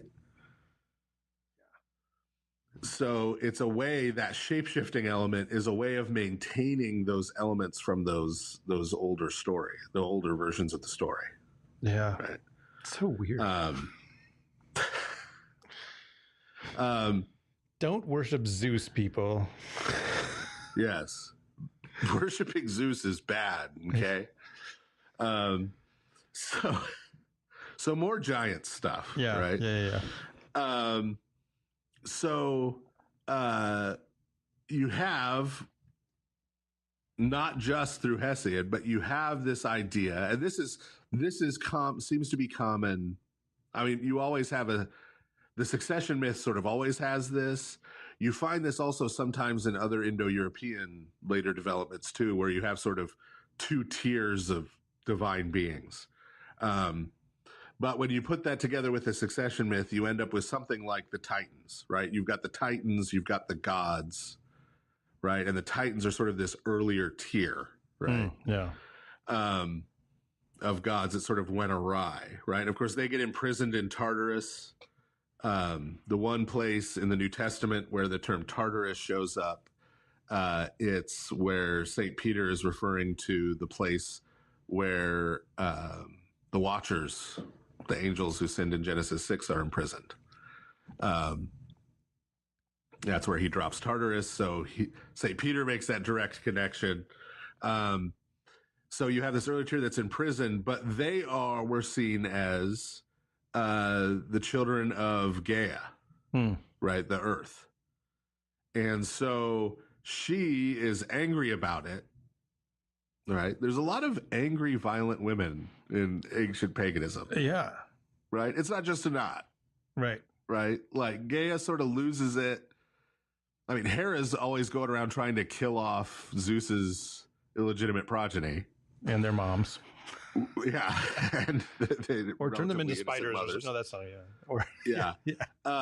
And Gaia becomes sort of the mother of monsters, right? Right. In order to avenge the Titans, right? Yeah. Take vengeance for the Titans. So she brings forth the giants, which leads to the Gigantomachy. And then finally she brings forth Typhon, who is sort of this giant beast that rises out of the sea and that is made up of all of these horrible animal parts, right? Kind of like the not the Demogorgon on Stranger Things, like the actual one, the real one from Dungeons and Dragons. That's the real one. But that's the real one. And Typhon is this beast from the sea that's sort of wreaking destruction on behalf of these fallen angelic beings.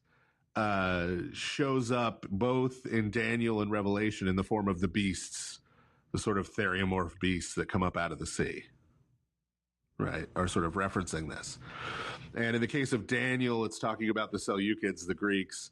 In the case of Revelation, it's talking about Rome. And they're again sort of subverting the story, where in the mind of the Romans, for example, Rome's civilization, the greatness of Rome, reflects the divine, right? Reflects their gods who defeated Typhon, who defeated the giants, right? That's sort of their...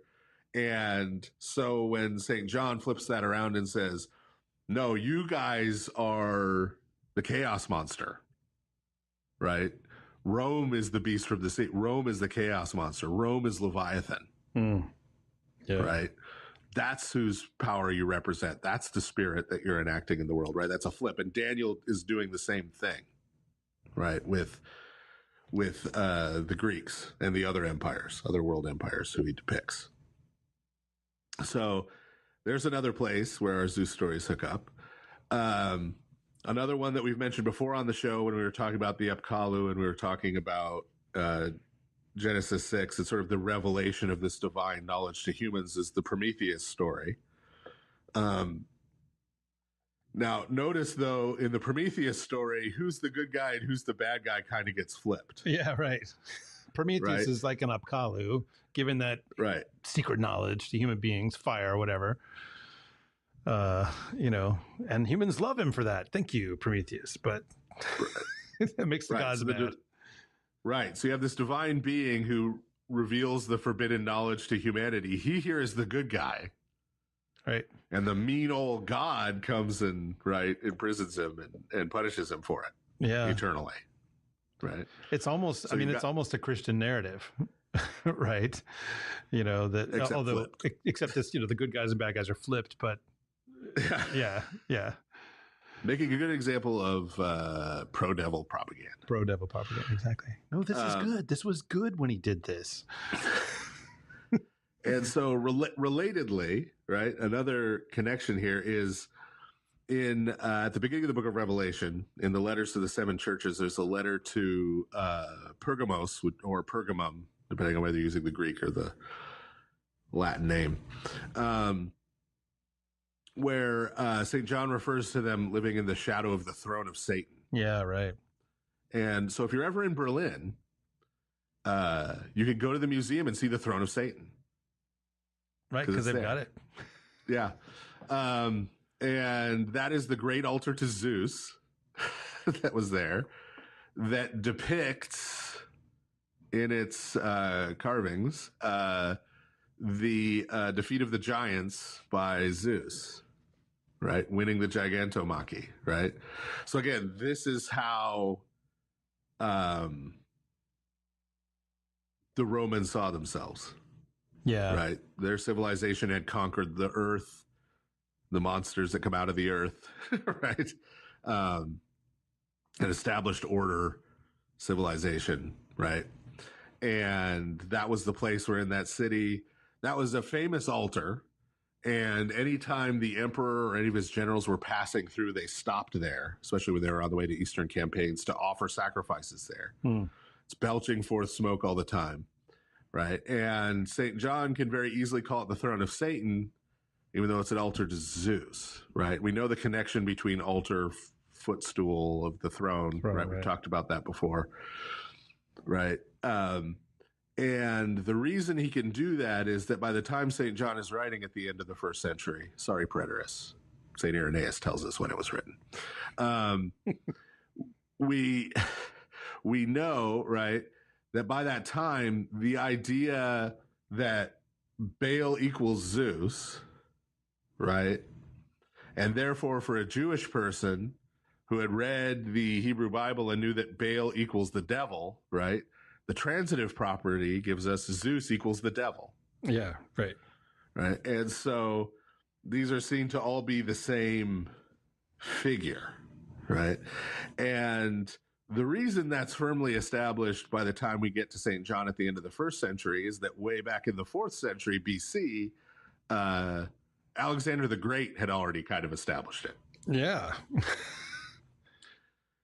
So when Alexander the Great, in his push eastward, right, got into Syria, he came to one of the ancient shrines of Baal, right, and he sort of publicly reconsecrated it and offered sacrifices there to Zeus Boanerges, which is roughly Zeus the Thunderer, right? And in doing that, he was declaring that the spirit worshipped there, who had been worshipped there as Baal, was actually a hypostasis of Zeus. Yeah. So they're not really two different gods. They're the same one, and this is just the local instantiation.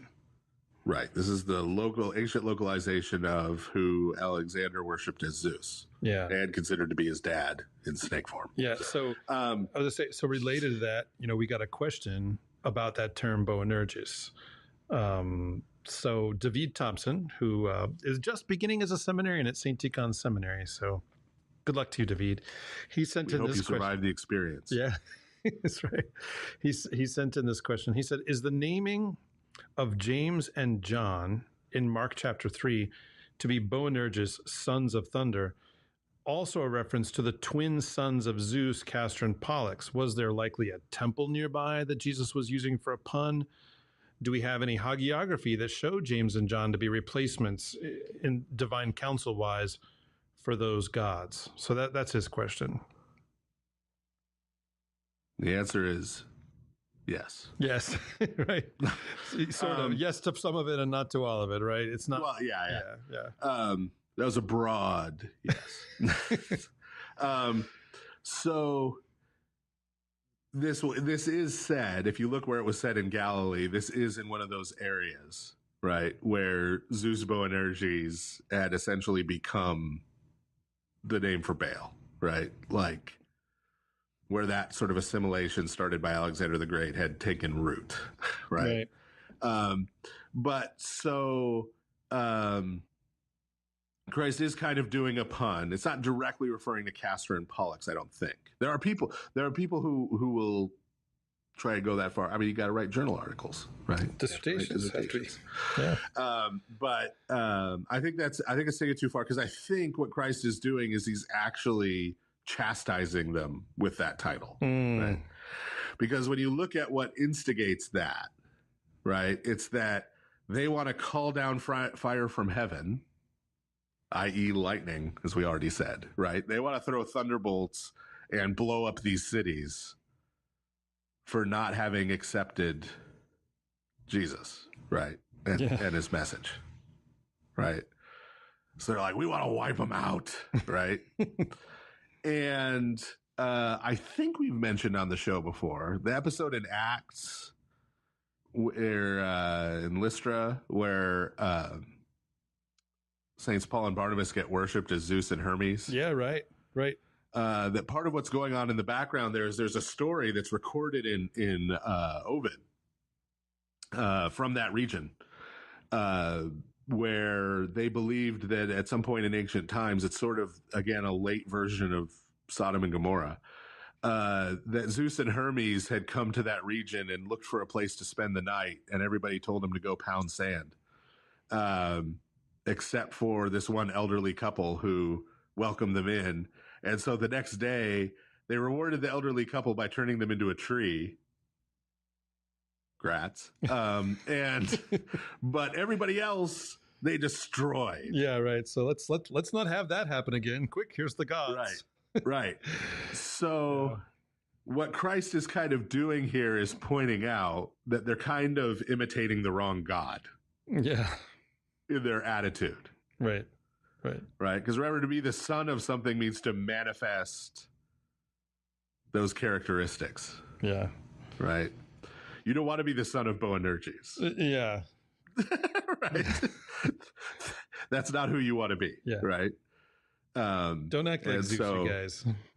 Yeah. He's trying to move them away from the vengeance and more toward the mercy and the compassion. Yeah, exactly.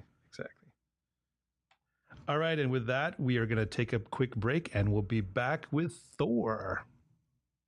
Father Andrew Stephen Damick and Father Stephen DeYoung will be back in a moment to take your calls on the second half of the Lord of Spirits. Give them a call at 855-237-2346. That's 855-AF-RADIO.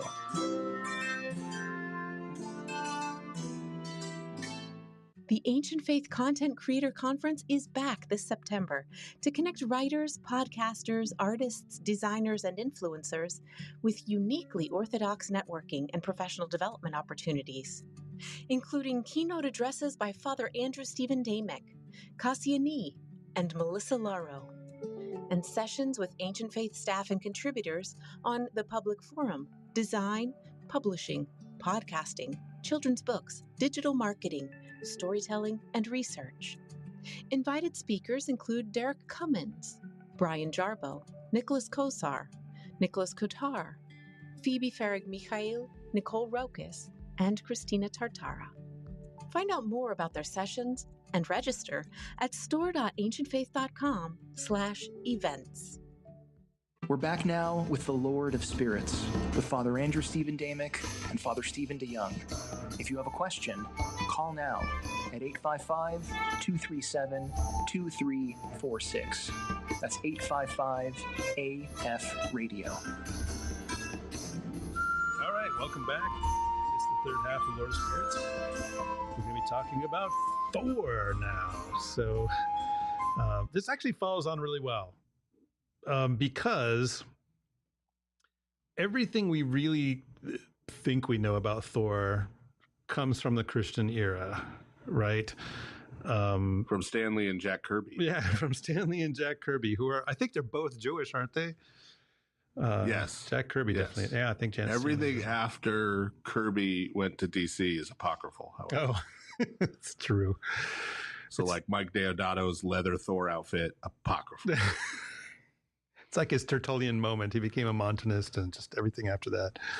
Well, no, his DC work was good, but it's just he left Thor. Yeah. And so Thor then drifted off into strange lands and places. He got new secret identities like Eric Masterson. It never made sense again. Yeah. I mean, so, that said, everybody, I need you to, whatever you're thinking about Thor that has to do with Chris Hemsworth or the Marvel Cinematic Universe, or even, the old comics, you just need to set all that aside. Because very little of it has actually to do with Thor and Norse mythology. I say thee nay. Right, exactly. Like Thor talks that way, but if you actually read the way he talks in the mythological sources, he's kind of not particularly a Shakespearean orator. Sounds like something out of the King James Bible. Or faux Shakespearean orator. Yeah, right. And it's almost like, it's like we were talking about with those Roman gods earlier, right? Which are basically the Greek gods with different names, mostly, although occasionally the same name. I think isn't Athena on both sides? Yeah. Well, because Athens is Athens. Yeah, right. Exactly. So you can't. Yeah. That the Marvel Comics Asgardians, the Aesir, as they are called in the actual sources, are very different characters, but they're kind of using the Norse names. Right. And one of my little rants, I'll just throw this out here right now. In the Marvel Cinematic Universe, you see Sif, the goddess, who I don't think she's actually Thor's wife in the movies, right? She's Thor's wife in the sources, and she's a brunette in the films. But it's like, we'll get into this. I'll get into this. I won't go into this. Thor's a blonde. So well, right. That's also inaccurate. Well, anyway, I don't want to get too ahead of myself about hair color. But so Sif. So there was a period of time where Sif was joined to Jane Foster the way Thor was joined to Donald Blake. So is that where she got her brunette hair? So Sif has been a romantic figure in terms of Thor. All right. The comics. In the comics, yes. In the comics, yeah. Right. So, anyways, just set most of that stuff aside. It's not really super relevant, but I mean, it's important to say that not just because why would anyone take that stuff seriously anyway when it comes to mythological studies? How dare you? Yeah, right. I mean, I like them as stories. They're fun. The Marvel version is the only one that's still alive. Yeah, okay, that's true. Actually, in a big way. Yes. Although, well, yes, there is this Asatru thing, which I'm not even going to go into right now, but I will get to that. But because you can sometimes see, for instance, on the internet, like I just ran across a meme the other day, which shows this picture of this Thor figure. He's got a hammer over his shoulder, and it says, your God was crucified on a cross, but mine has a hammer. Right. And so like, that's the image that people have. And I think that's largely derived from seeing Thor as a kind of superhero in the comics, and especially the movies is where a lot of people are counting a character named Thor. So we should set that stuff aside. So as I said, almost everything that we know, quote unquote, about Thor and the Norse gods is from Christians, right? Now, before I get into that, someone is probably in the back of their head is saying, well, what about Tacitus? What about Tacitus with Germania? Which is like 1st century, okay? So Tacitus, who is this Roman historian, he wrote this text called Germania. And most of it is actually not about the gods. Most of it's things that he has heard about the way the Germans live. Now, Germans for him is not like the modern nation state of Germany. It's those barbarians living up somewhere a ways north of Italy and such, right? That's what Germania is for him. It's that area. Now, he never went there. He is compiling sources. He's apparently did talk to some people that went there. So we should not consider him to be a reliable source. And the other thing is that he interprets a lot of it in terms of Roman language and culture, which, I mean, that's totally understandable, right? That's his perspective, but also the purpose of his text is actually to kind of critique Roman culture that was current to him at the time by kind of depicting this sort of noble savage that was the Germans, the Germanic tribes, and like how sort of pure and primitive they were, and look at how corrupt and decadent we are, which, I mean, he was certainly right about that part, and the idea was like, they're like we used to be back during the Roman Republic days, that's kind of what he was trying to do with that text. So anyway, if you're going to read Germanic, centuries for them to become that way. Yeah, right. Yeah. And the thing is that between that and the sources that are normally pointed to as the Norse mythological sources, there are 13 centuries. That is a long, long time. So we shouldn't look at that text as being an accurate depiction of Norse religion. He, for instance, says that they worship Hercules, who might be a Thor figure at that point in Germanic pagan history. We really do not know. But he says, it's said that Hercules visited them and they have this altar to Hercules. Actually, he even mentions that they worship Ulysses. So it's interesting that he shows them as worshiping as gods, people that Romans and Greeks would have regarded as sort of superhuman heroes, human heroes, but superhuman heroes, maybe semi-divine, right? So I just wanted to get that whole Tacitus and Germania stuff out of the way. And the other thing I'll say about that is a lot of,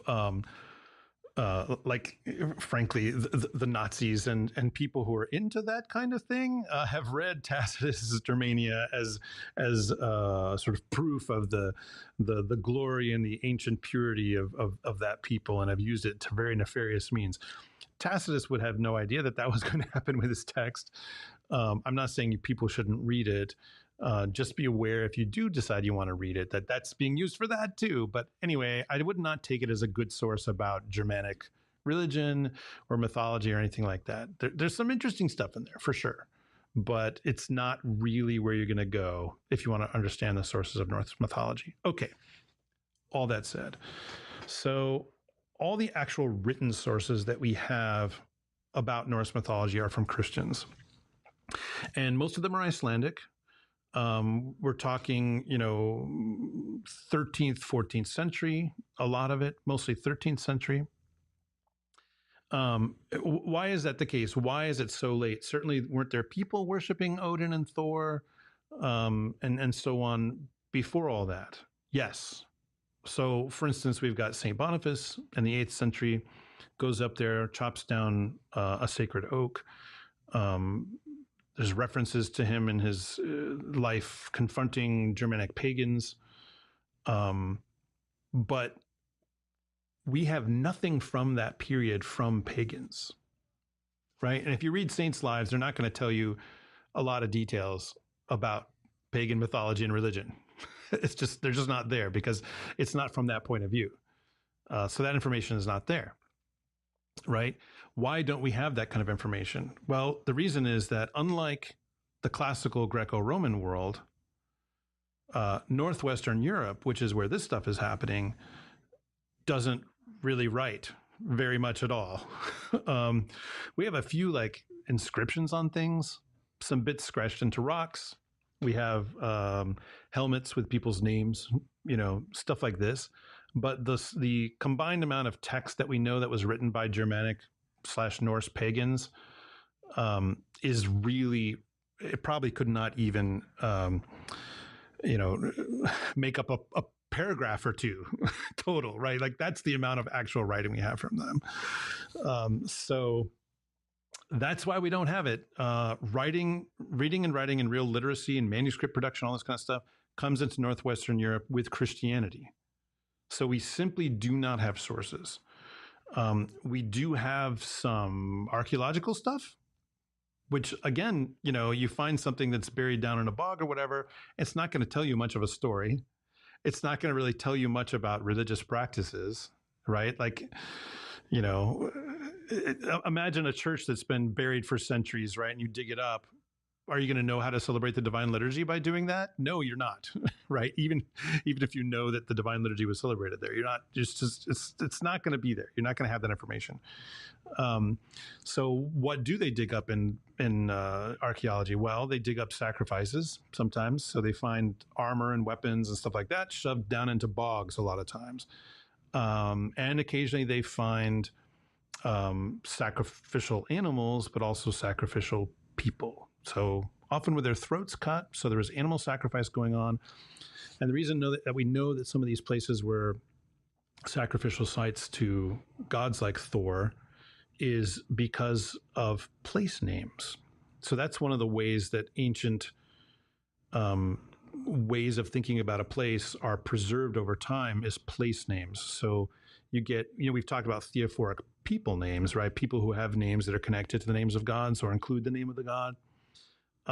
You have theophoric place names as well. And often a theophoric place name means that place was worshipped, that deity was worshipped in that place, that there was a sacrificial cult going on there, right? So like you mentioned, Father, Athens, right? That's the place where Athena is worshipped. And so the city became named after her. So you've got a number of places. What's that? Thorville. Yeah, right. That's exactly what you're talking about. So there's a number of places in Scandinavia that have names that include Thor in the name or some variant thereof. Interestingly, although like Odin Thursday. Although that's more, Thyrve is more like it's actually a feminine name. But it probably Thursday. Is a theophoric name. Yeah. The day of the week. Yeah. Thor's day. Right. Yeah. Thor's day. Sorry. See, I'm just, going off. So I'm not even hearing you. Interestingly, even though Odin is depicted as like a king of the gods in the sources that we have, we don't find too many theophoric place names with Odin's name in him. So all indication that we do have is that Thor is the god who is worshipped the most, from what we can tell. It's possible that the idea of Odin being above everybody else and worshipped the most is a later invention. So, Well, as we talked about, being above everybody else doesn't necessarily mean worship the most. You're right. It can mean the opposite. Yeah, in the background. Yeah, it's interesting. Yeah, I mean, we're not talking about Odin today so much, but like Odin shows up in a lot of sagas, which again are later Christian stories. He shows up as a god who likes to kind of meddle and, poke things in the background and wander around. Yeah. He's a wanderer. He's associated with sort of like Odysseus. Yeah, right, exactly, right. He's associated with prophecy and with aristocracy, with cross-dressing magic. We talked about that in the prophecy. Yeah, right, exactly. Yes, this is totally a thing. So anyways, where do we actually get what we have? So I say all that to say that there is no sort of pure pagan source. We don't have Norse pagans talking about their religion, not even talking about their stories. We simply don't have that, right? Everything that we do have is written down by Christians. And, I mentioned earlier about Asatru, right? And heathenry, this kind of modern Norse neo-paganism. It may well be that someone is successfully worshiping Thor. If they're offering sacrifices to him and they're eating it, that is worshiping Thor. But if they say, I'm doing what my ancient Danish ancestors did, false. We do not know what your ancient Danish ancestors did. We just don't know. So they're creating a new religion of Thor, but the old religion of Thor is gone. The last thing that the Norse pagans did, they became Christians. They did that. Norse neo-paganism is a modern religion. It's a new religion. It's not an ancient religion. So just wanted to mention that. Get that all. But I'm kind of glad they're not killing people and shoving them in peat bogs. Right? Like the little bit that we do know about the religious practices. No. General improvement. Right. Right. Exactly. Just forming metal bands. Yeah. Yeah. Right. Not my favorite kind of music, not even my second or third or 10th favorite kind of music, but definitely better than cutting people's throats and shoving them down in bogs. And then you got to make an album cover where you're wearing a lot of makeup and you look like you're lost in the woods somewhere in Sweden. Right. Isn't that what, Vikings were, right? Yes. A bunch of guys in lost the woods somewhere in Sweden. Yeah. The fun thing is most Vikings we know about were Christians. So, right. But were they good Christians? That's another question. It depends on what that means. Yeah. They were at least formally Christians. Vikings that like to raid, the coastlines of Great Britain, probably not great Christians. And a lot of them were actual. Rob monasteries. Yeah. A lot of those guys were actual pagans.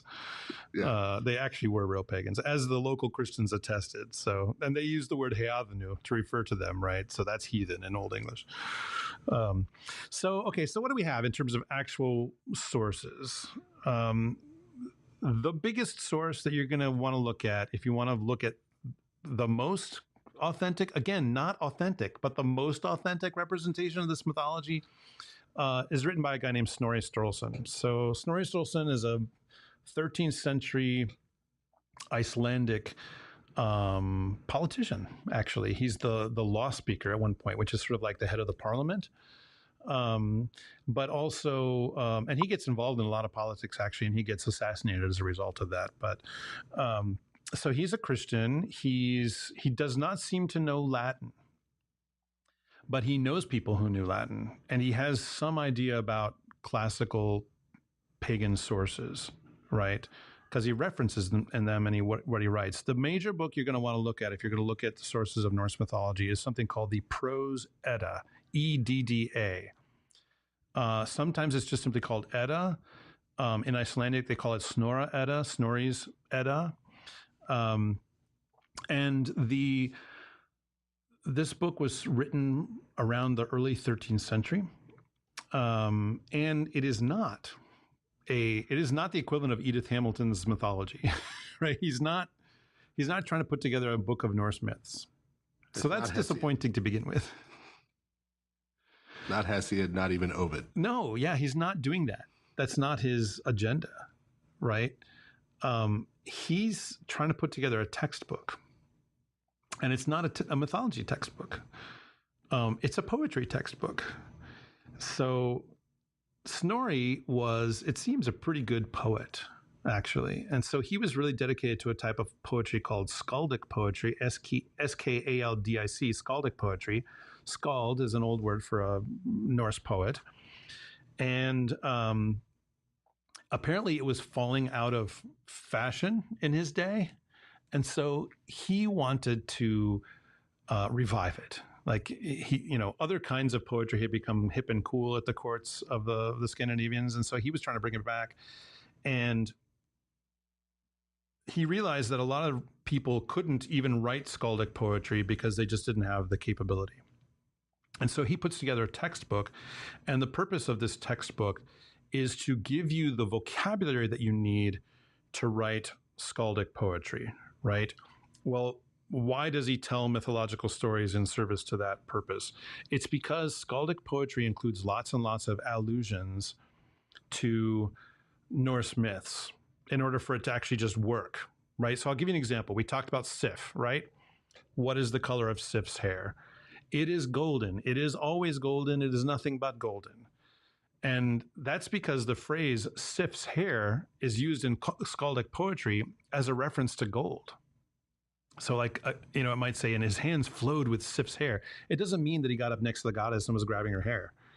It means that he had a lot of gold, that he was a wealthy guy, right? So skaldic poetry is full of that kind of stuff. It's everywhere. It's like reading 18th and 19th century poetry. If you don't know the classics, you won't know what's going on. You won't get it.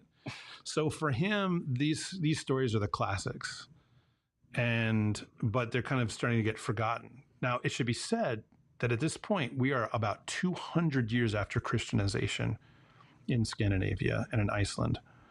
None of these people who wrote this stuff down had ever met a Norse pagan because there simply weren't any left. They were gone, Christianization had taken full hold, right? So the two main parts of Snorri's Edda are the Gylfaginning which is the beginning, and then the Skaldskaparmal. So the Gylfaginning is a kind of Q&A between Odin in disguise as a king named Gylfi, who goes up to these three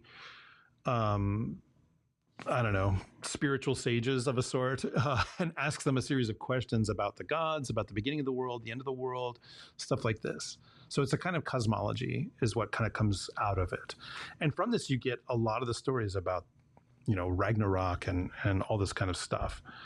And then the Skaldskaparmal includes, there's a prose portion at the beginning, and then a lot of it is quoting some lines of poetry and then just explaining what specific references mean. So it's almost like a kind of a thick glossary, right? You can see how this book would not be great for just deriving a bunch of Norse mythology from, because it's not made for that. At the beginning of it, he's got an introduction in which he depicts the origin of the Norse gods. And he says that they're heroes from the Battle of Troy that come north, and they're like great sorcerers or something, and they become worshipped as gods by the locals. So this is called Euhamerization, which is interpreting divine beings as actually being humans who then later get worshipped, right, as their sort of legend grows. And you can see how that connects like with what Tacitus does, where he says that in Germania they worship Ulysses, right, and Hercules.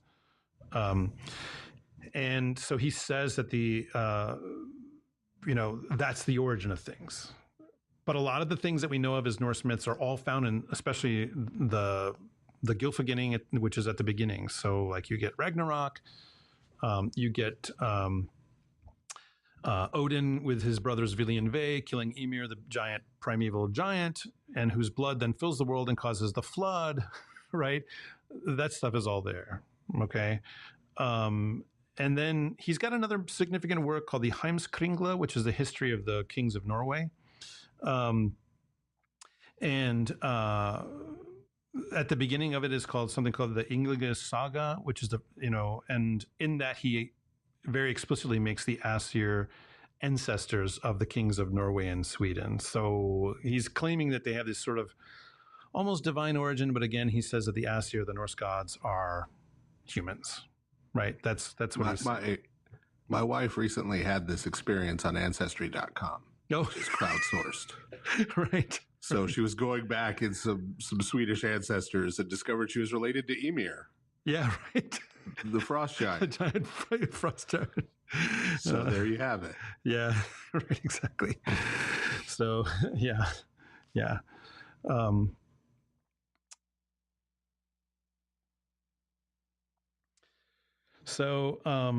The other thing I'll say about that is that Snorri is unique amongst Norse authors in describing the flood. Like I mentioned, the thing with Ymir, who apparently your wife is descended from.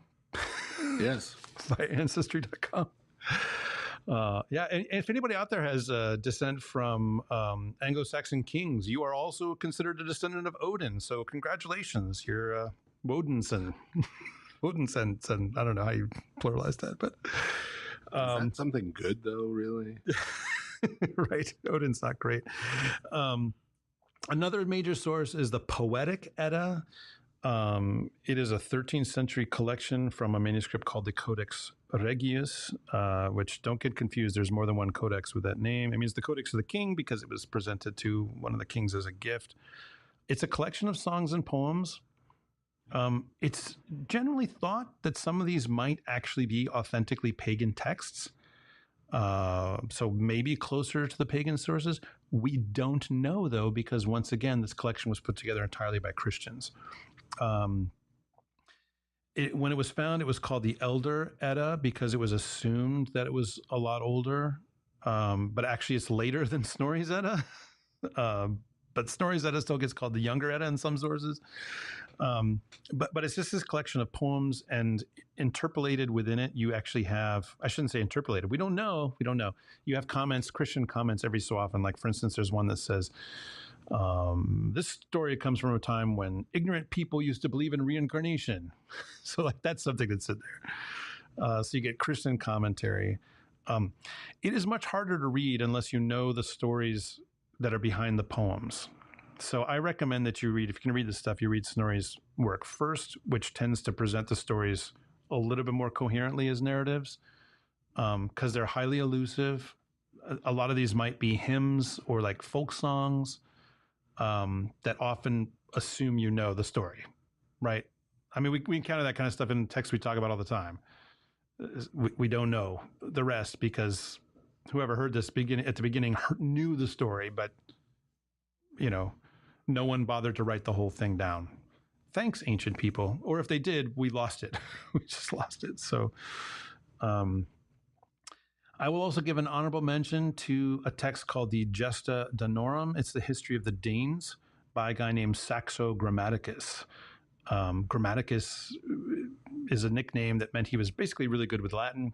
His Latin is really, really good. It was written in Latin, comes from the late 12th, early 13th century. It's basically a history of the Danes from ancient prehistory up to the 12th century. It includes a very little amount of references to Norse mythology. Again, Saxo Grammaticus is a Christian, so he's not trying to represent Norse mythology, but he does engage in this Euhamerization, basically says that the Norse gods are people, they're humans that got worshipped later, and he says that they're the ancestors of the Danish kings. So another thing you'll see that's really interesting, and this kind of connects back to some of the themes that we talked about earlier, especially when we talked about Zeus, is there's this connection back by a number of these Christian authors with classical mythology.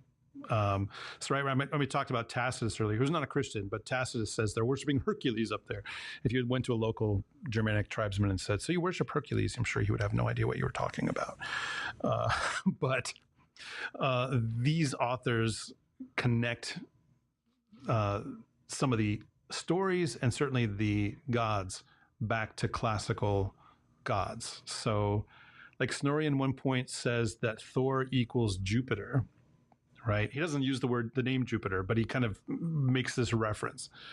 But he's not consistent with himself, by the way, everybody. At another point, he says that Thor is Hector, and the way he gives it is it's Hector. He's like, this Tor part, that's Thor. It's really bad etymology, but there you are. He lived long before the invention of modern philology. So Saxo Grammaticus says that Thor is equal to Jove, although he says some say that he's equal to Jove. He's not actually taking this position himself, right? So there's this attempt to connect them back. And again, like I said, Snorri at the beginning says that the Aesir, the Norse gods, are heroes from Troy who come north and settle and rule and are worshipped later, right? So there's this. So that's I really feel like we should have said that today's word was euhemerization. Euhemerization. Every time we say it, that the kids should scream real loud. I feel like we should have said that back at the beginning. Wow, is this our first Pee-wee's Playhouse reference? Possibly. I think so. Yeah, euhemerization. Yeah. And I guess, isn't it right that the church fathers do this in some places? There are a few places. Yeah, where they talk about, particularly when they talk about like the visual representations. Oh, yeah, sure.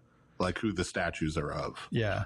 And we should say that this doesn't necessarily contradict with the idea that the gods are actual spirits, right? Because think about all the relationships we've talked about in terms of humans and these gods. You've giants and demons. Right. Yeah. You've got god kings. You've got humans who can become demonized and function as demons, who jump in and engage in idolatry just as much as fallen angels do. So it's pretty slippery. None of these authors are saying that evil spirits and evil gods do not exist. None of them are saying that. Right. So it's just a question of who they decide actually is some kind of fallen angel and who's a human or maybe used to be a human. All right, so Thor himself, he's the thunder god from Norse mythology, and you can see thunder gods that resemble him in various places in especially Northern European literature. You've got Perkunus amongst the Balts, a very similar figure.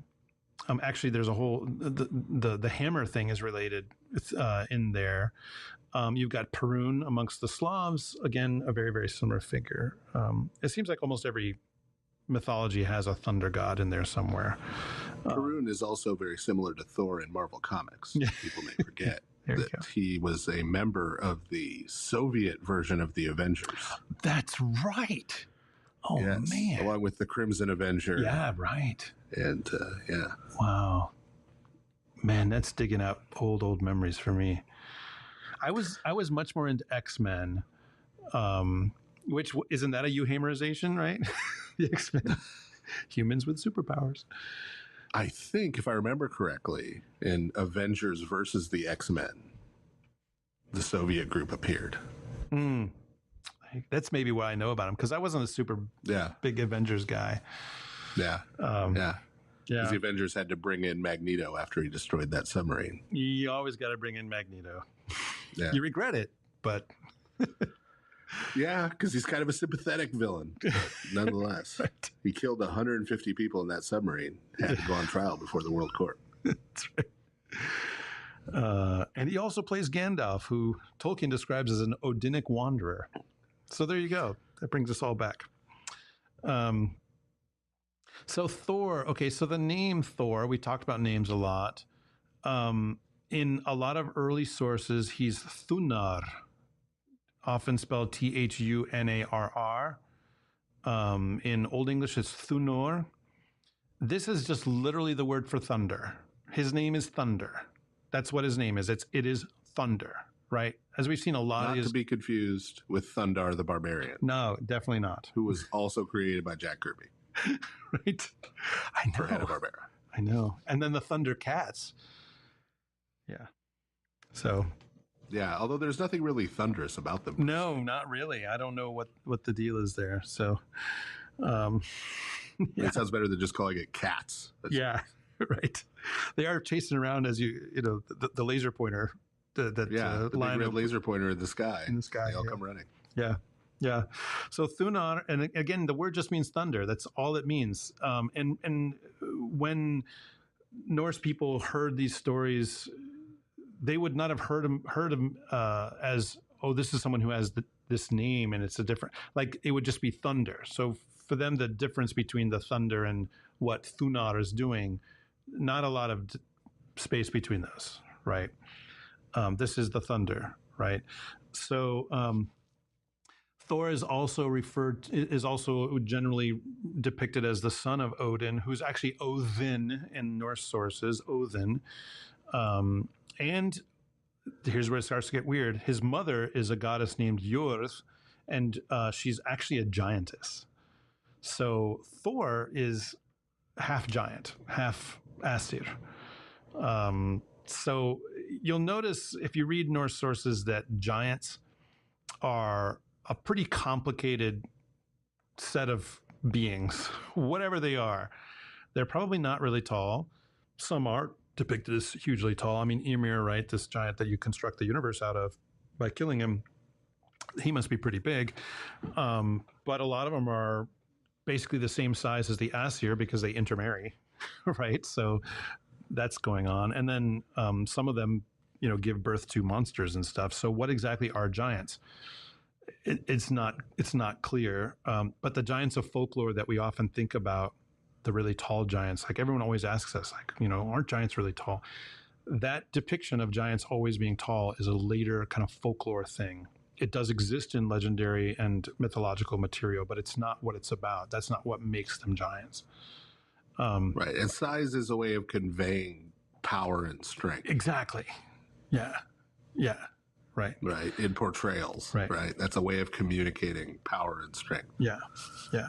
I mentioned earlier, Thor is married to Sif, the golden-haired. Again, Sif's hair is never any color except golden. Snorri says that Sif is Sybil.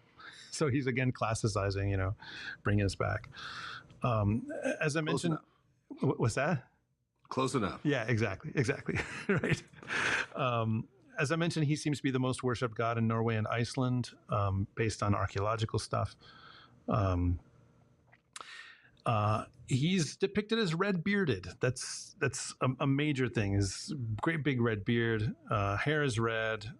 Another thing, and see, this is something I don't think, maybe you tell me if this ever shows up in the comics. In the mythological sources, Norse has a whetstone sticking out of his skull that he entered into a battle with the giant Hrungnir. And so Hrungnir, his preferred weapon was this whetstone, and he would throw it at people. And when it hit Thor in the skull, a fragment of it lodged in there. And Thor tried to do something about it, but the seeress that he was working with got distracted, and so it is stuck in his head, kind of permanently. Does that ever show up in the comics? Not in the comics, yeah. Not in the comics, yeah. And not in the movies. I mean, hello, he should have a big rock sticking out of his head. Again, very disappointing. He's depicted as the sort of the big brute of the gods. He's super strong.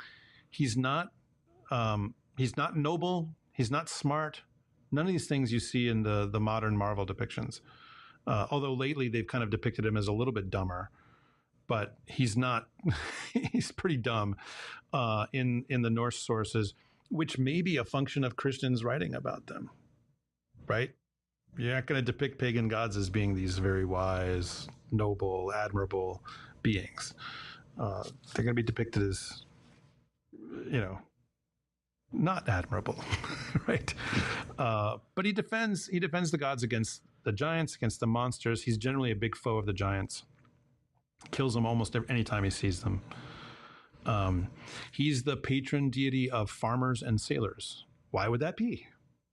Because he does the weather thing, and weather is super important to both farmers and sailors.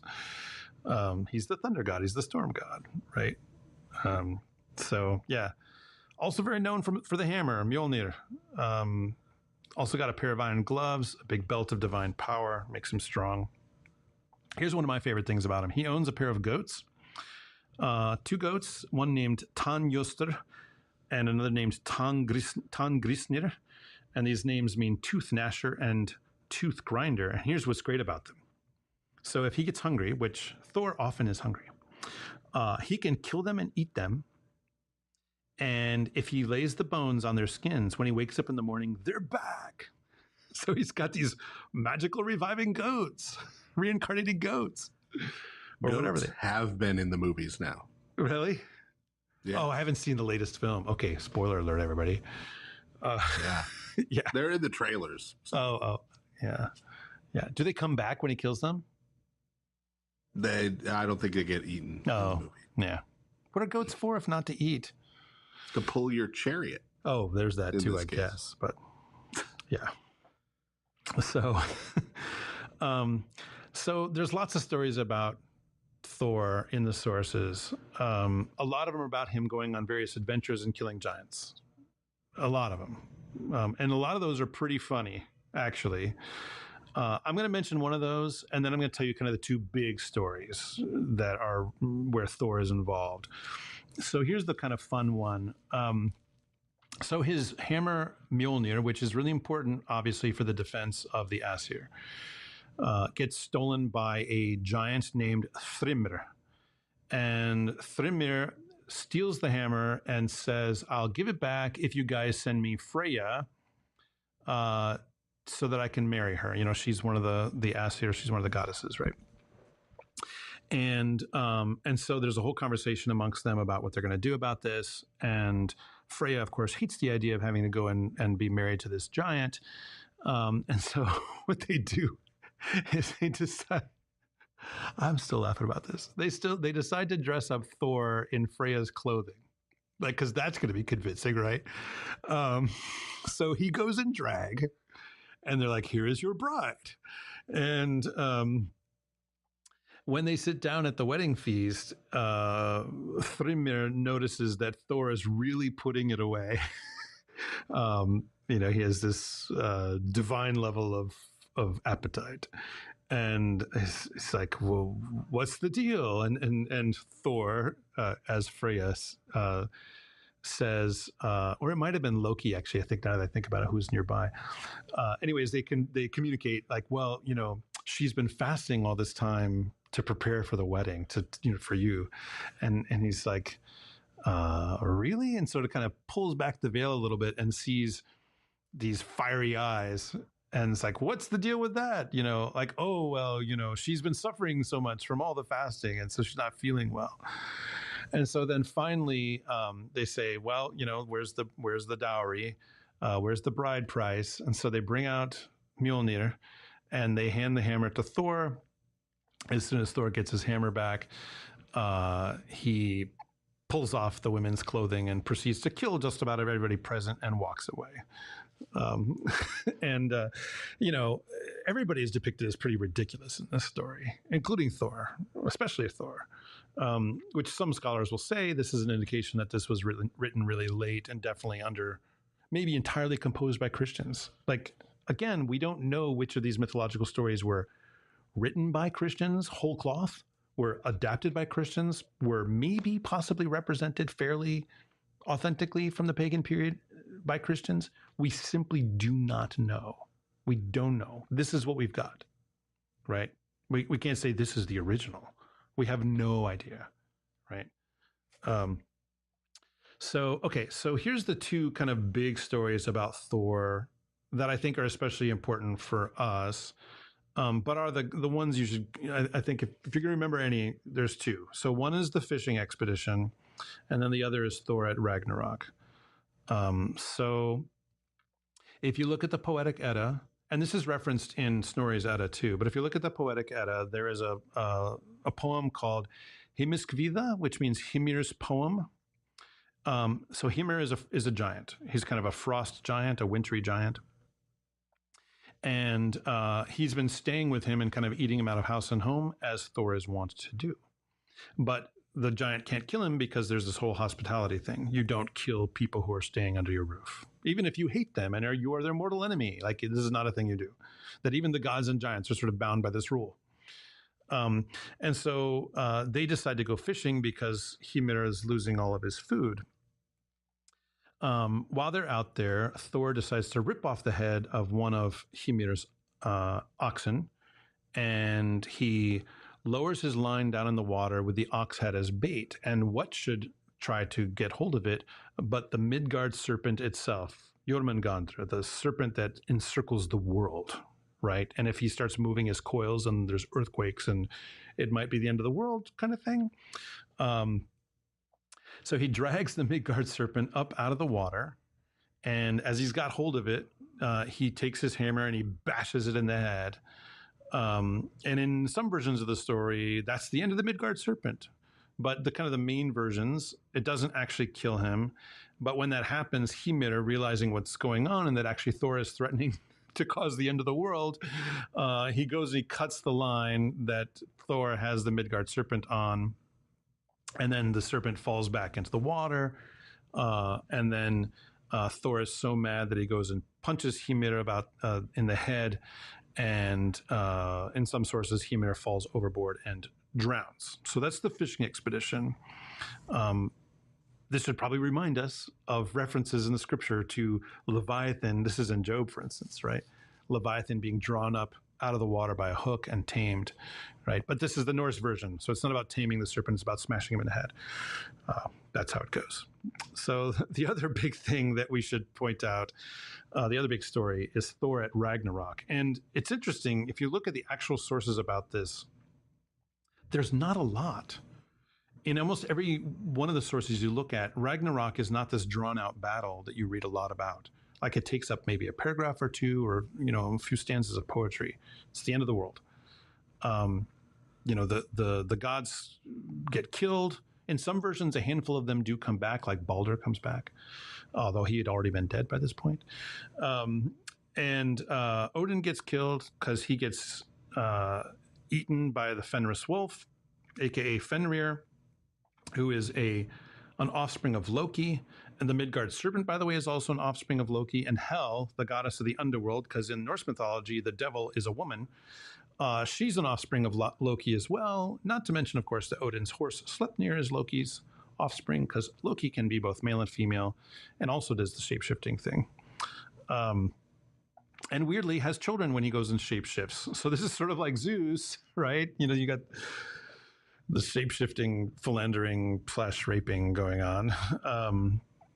So Thor faces off against the Midgard serpent at Ragnarok, does successfully kill him, but a lot of the dragon's poison gets on Thor, and in the sources it says he staggers back 9 paces. The serpent dies, but so does Thor, who was poisoned, right? Failed his saving throw. He failed his saving throw versus poison. That's right.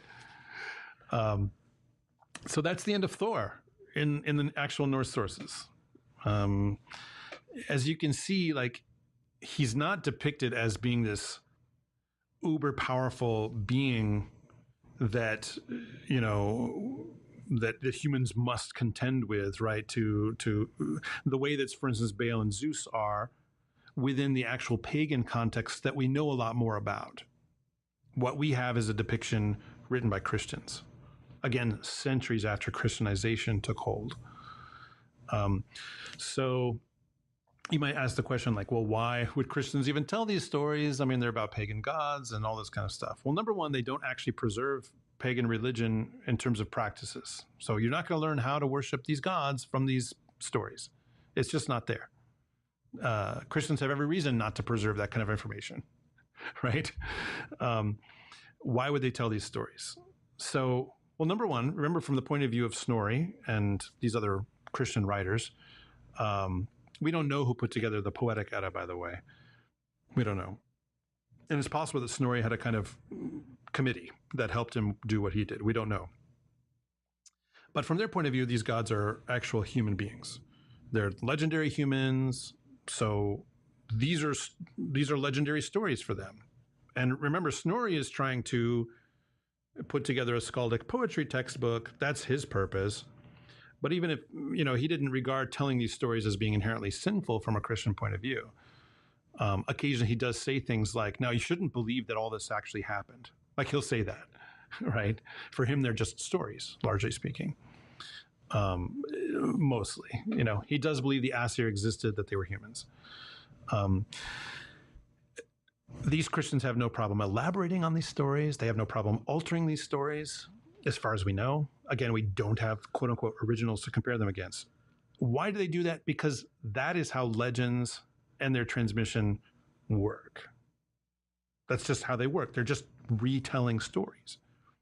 And we should, you know, point out, of course, that even though we do actually have a lot of pagan texts from classical, you know, paganism and some of these other things, and, you know, Semitic paganism, the reason that those texts are preserved over the years, largely speaking, is because Christians felt that it was useful to copy them and use them.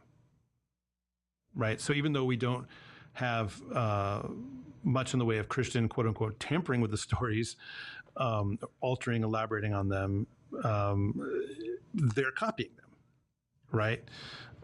They're interpreting them, they're using them, right? So this is a thing. This is absolutely a thing. So this is part of how Christianity has kind of digested the mythology, the leftover stories from paganism.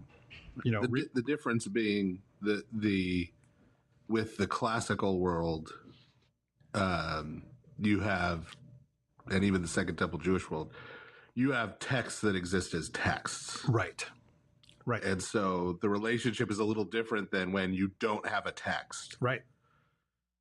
And it's, how are you going to record this story that has been passed down orally to this point? Right. Right. So as we've said before, once you put something in text, it becomes this sort of literary monument. And so this is why you don't get, like, Christians going into Hesiod and Homer and these other texts and changing details and, like, lampooning them the way you sort of see with some of these Norse stories, is because the text already existed. And so that monumentalized it. And so they would write a commentary on the Iliad. Yeah. That would be correcting things and inverting things and doing things from a Christian perspective, but they kept the text of the Iliad intact. Yeah. Yeah. Because remember, for Norsemen, writing and manuscripts is basically Christian technology. Like, that's just the reality. I mean, someone might wish that it was different, but that is the historical reality. We just don't. It's not that Christians destroyed a bunch of stuff that came there before them. It simply wasn't there. We know the religion was being practiced. Like we find a whole bunch of probably Mjolnir pendants, for instance, archaeologically, from the centuries right around Christianization and earlier. We don't know what they were used for. Interestingly, from what I understand, about 10% of the pendants that they found that are hammer shaped were found in graves. And I don't know why this is the case, and I don't think anybody knows. The majority of them were women's graves. What's going on with that? We just don't know. You can't extract a religion from finding a hammer pendant that someone wore around their neck, right? And then also, like, some people look at that as being like an alternative or an answer to the Christian cross, or whatever. Like they'll adopt that now and be like, well, we don't know what these were used for back in the day. They might be some kind of amulet. They might be, who knows, but we don't know. And we just don't know. Just don't know. There's just big blank spots, right? So the last thing I wanted to kind of mention about Christian kind of digestion of this stuff is the elements of these depictions, especially of Thor, right, were retained and in some cases baptized. Now, by that, I don't mean that, people started worshiping Thor or anything like that. I just mean that the imagery connected with Thor got recycled. So a good example of this is Saint Olaf. So Saint Olaf is the patron saint of Norway. Now, he lives right around the time that Christianization is taking hold. So he would have been directly familiar with Norse paganism.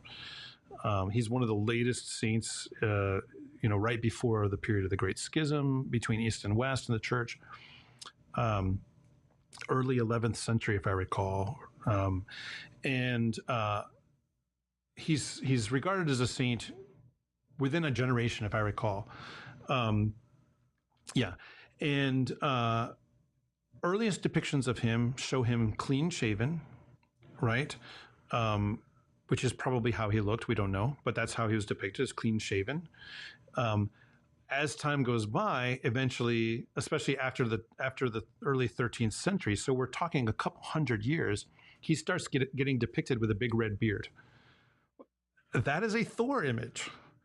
Along with that, he's also depicted in some legendary texts as a killer of giants. That is a Thor image, and is generally a kind of protector against evil forces and demonic monsters and stuff.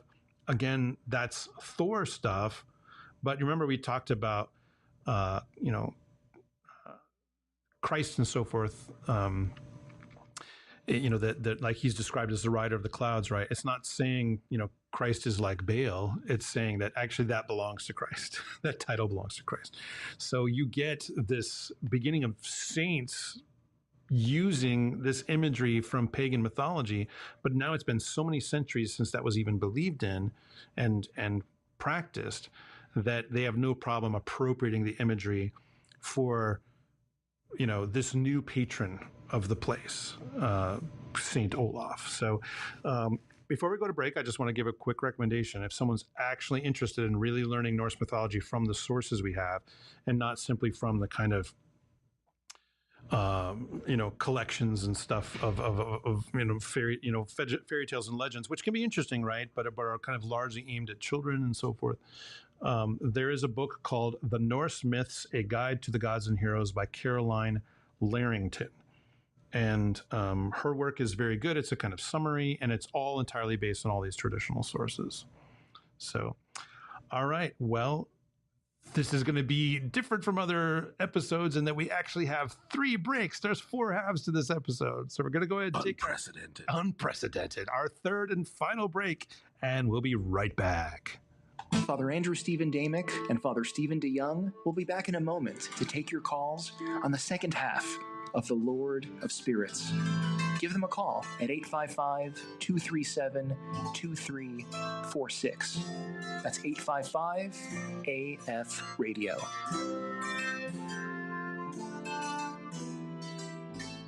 For all of us, male or female, parent or not, that's what it's often like, isn't it?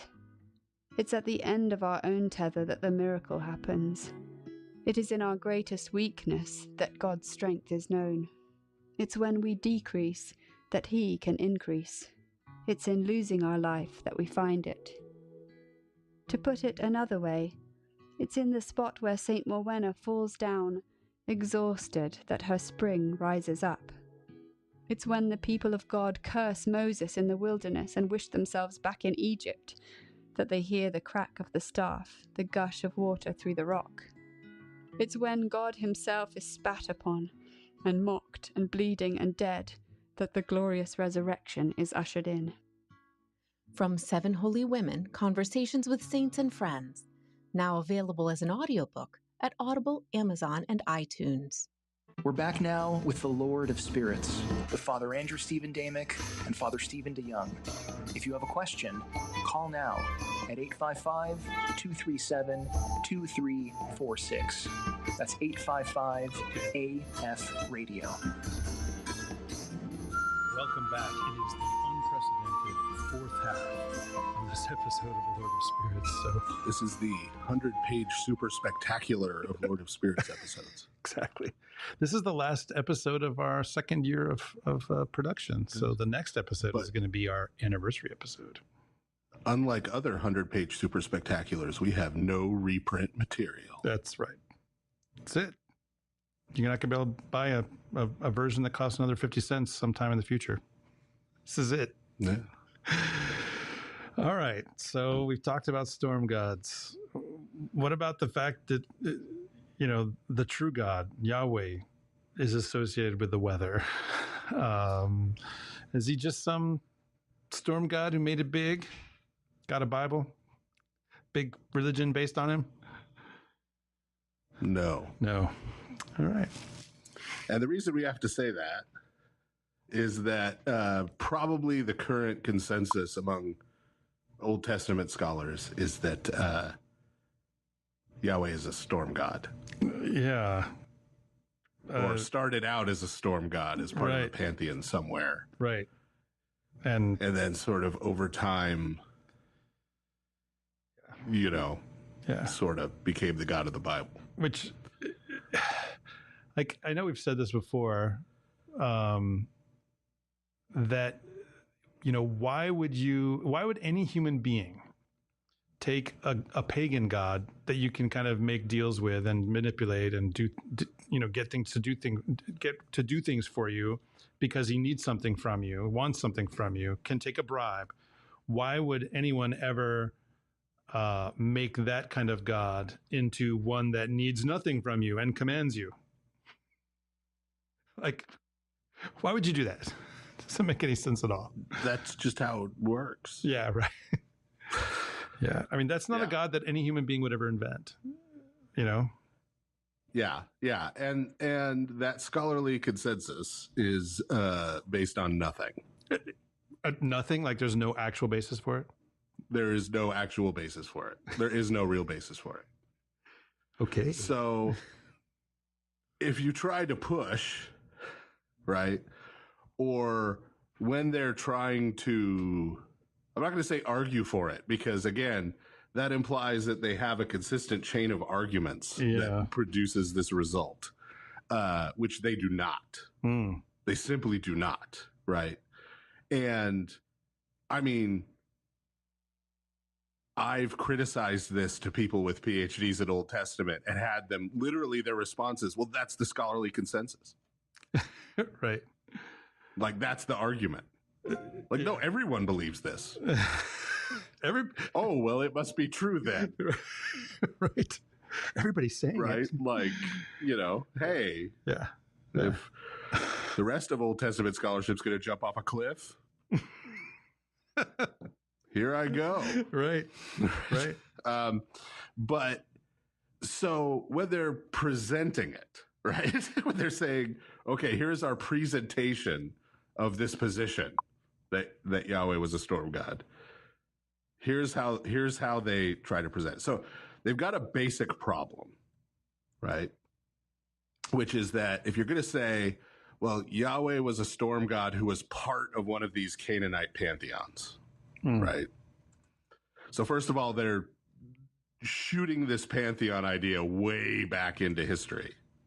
Yeah. Beyond where it really belongs. But anyway, if they're going to say this kind of thing, right, then you would expect that we would have some kind of written or other source that includes Yahweh as part of a pantheon.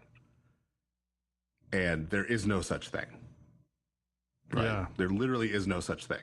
He is not listed in any of the Ugaritic material, right? The name doesn't appear. Name doesn't appear in any of these lists of deities, doesn't appear in like place names outside of Israel, once Israel is a thing, right?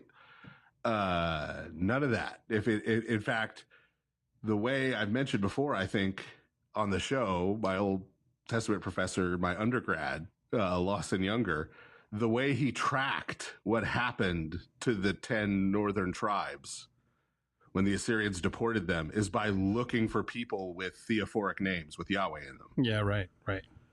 Because there's no one who's not an Israelite who had one in the ancient world, right?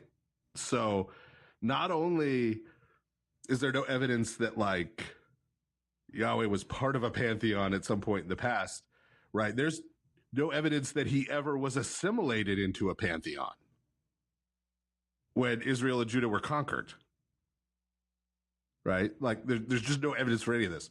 So what do you go with? Well, there's only one place, and we've mentioned it on the show before. There's only one place outside of literature directly connected to Israel where you see the name Yahweh, and that's a couple of Egyptian inscriptions from the 12th and 13th centuries. Right. We've mentioned this before. Refresh everybody. Where it refers to Yahu, which is a shortened form of the name Yahweh, of the Shasu Bedouins. Okay. Right. And Shasu Bedouins were a way in which the Egyptians referred to like the Edomites, the Midianites, the Ishmaelites, right?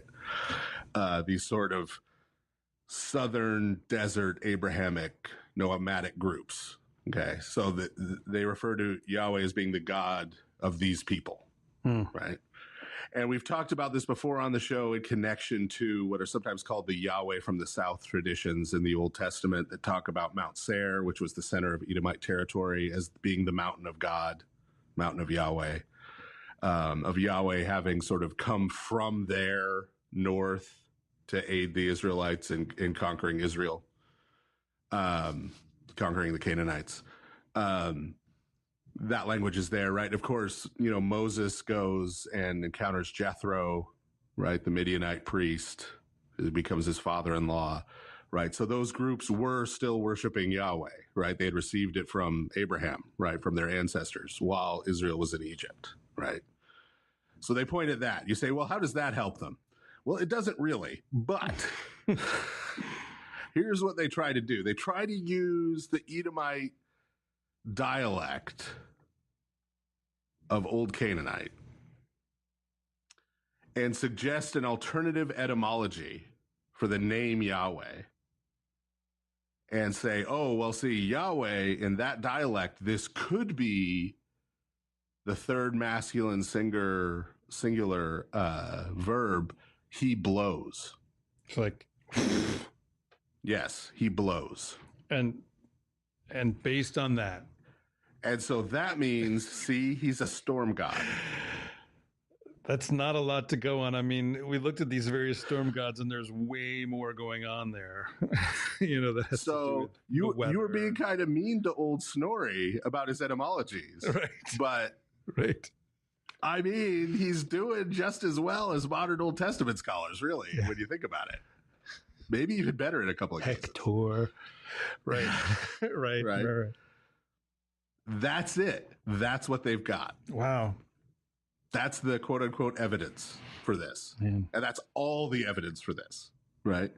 So what is it actually built on if it's not built on evidence? Well, it's built on a bunch of presuppositions. Right. Undefended presuppositions.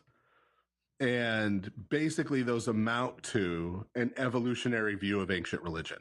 Yeah, and that's this idea that you've got ancient polytheism, people, which is primitive. Yeah, primitive polytheism, worshiping a whole group of gods, and over time they kind of reduce the number, right?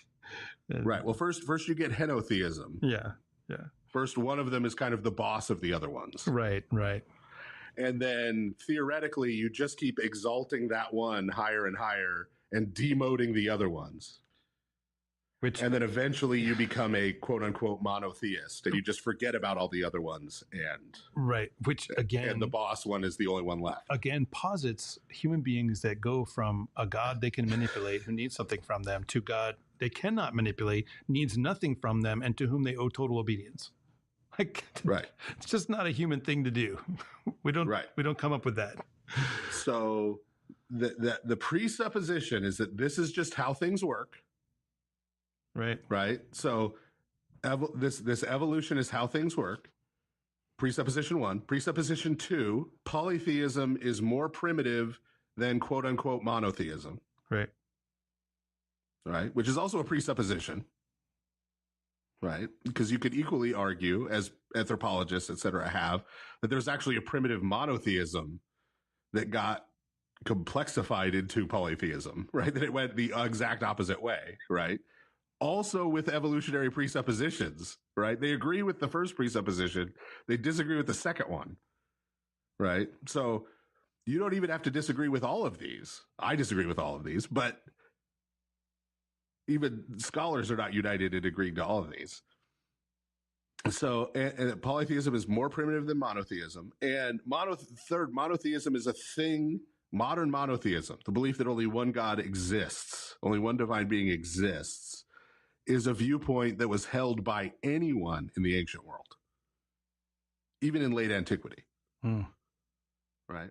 All of these three things are presuppositions that are either based on nothing or, in the case of the third one, demonstrably false.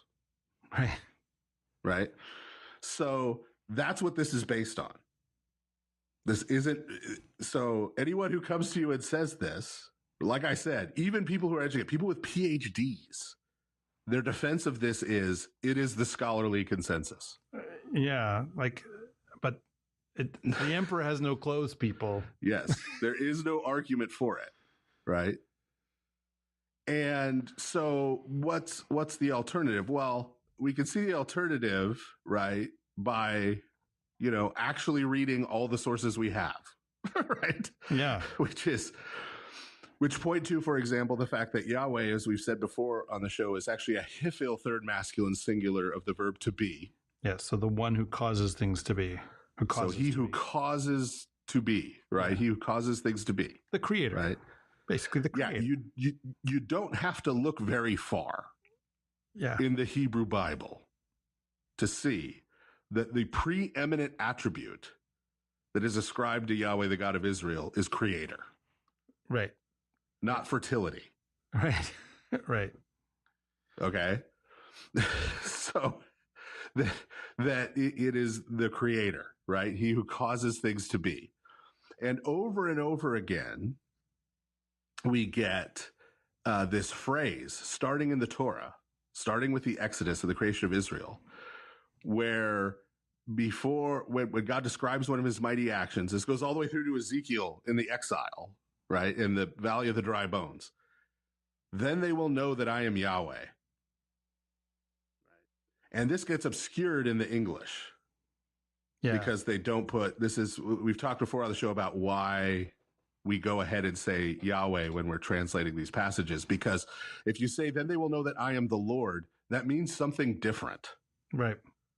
Then they will know that I am the Lord then they will know that I am the one in charge. Then they will know I am the one who rules. Right. Yeah. Then they will know that I am Yahweh means then they will know that I am the one who causes things to be, that we're not. I'm the creator. I'm the creator. Israel was not a nation, was not a people. Now they are a people.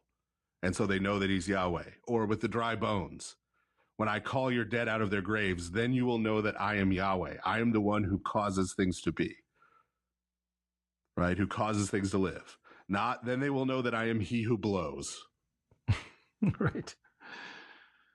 Yeah. then they will know that I'm the storm god who brings fertility. That doesn't even make sense. All right. Yeah. Yeah. Right? They're related to creation. They're not having to do with a storm and fertility god. And not only that, right? One might notice that El, right? Even though it's just El is just the word for God, right? Like Allah in Arabic, Allah, right? yeah. It's just the word for God, or the word God in English, right? It's the word for God.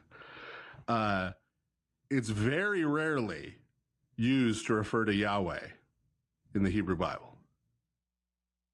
And if it is used, it's used with a suffix, like El Elyon, right? God Most High. Or El Shaddai, or, fill in the blank, right? There's some suffix. What you get instead is Elohim in the plural. Right? Why? Well, because the Hebrew Bible is everywhere disambiguating that they're not talking about Baal's dad. Yeah, right. Because Baal is not using a going concern right nearby. They're not using El as the proper name, right? They're not talking about the same, right? And so I know we've said this before on the show, but it was a long time ago. You'll often hear that Elohim is this plural of majesty, right? It's compared to like Queen Victoria, we are not amused, right? Like, and so that's what Elohim is, right? That's why it's in the plural. That's not exactly right, right? Because people who know their Hebrew will immediately throw back at you that there is no plural of majesty in Hebrew, and they're right. There isn't. But what there is in Hebrew, the plural used as an intensifier. Yeah. Right. Yeah. So that means Elohim is like God of gods, or the great God, or the capital G God, or the God with with the definite article. Right. Right. Yeah. I mean, English does this too, right? We mentioned, capital letters, definite article, but like, for instance, there is a repetition that exists in spoken English. You almost never see this in written English. I don't recall ever seeing it because it would be hard to convey because it requires inflection. So, we will sometimes repeat a word if we want to indicate that what we're talking about is the most authentic, the most real, right? So, for instance, let's say someone has, a biological father and a stepfather, right? Someone might say, I'm talking about your dad.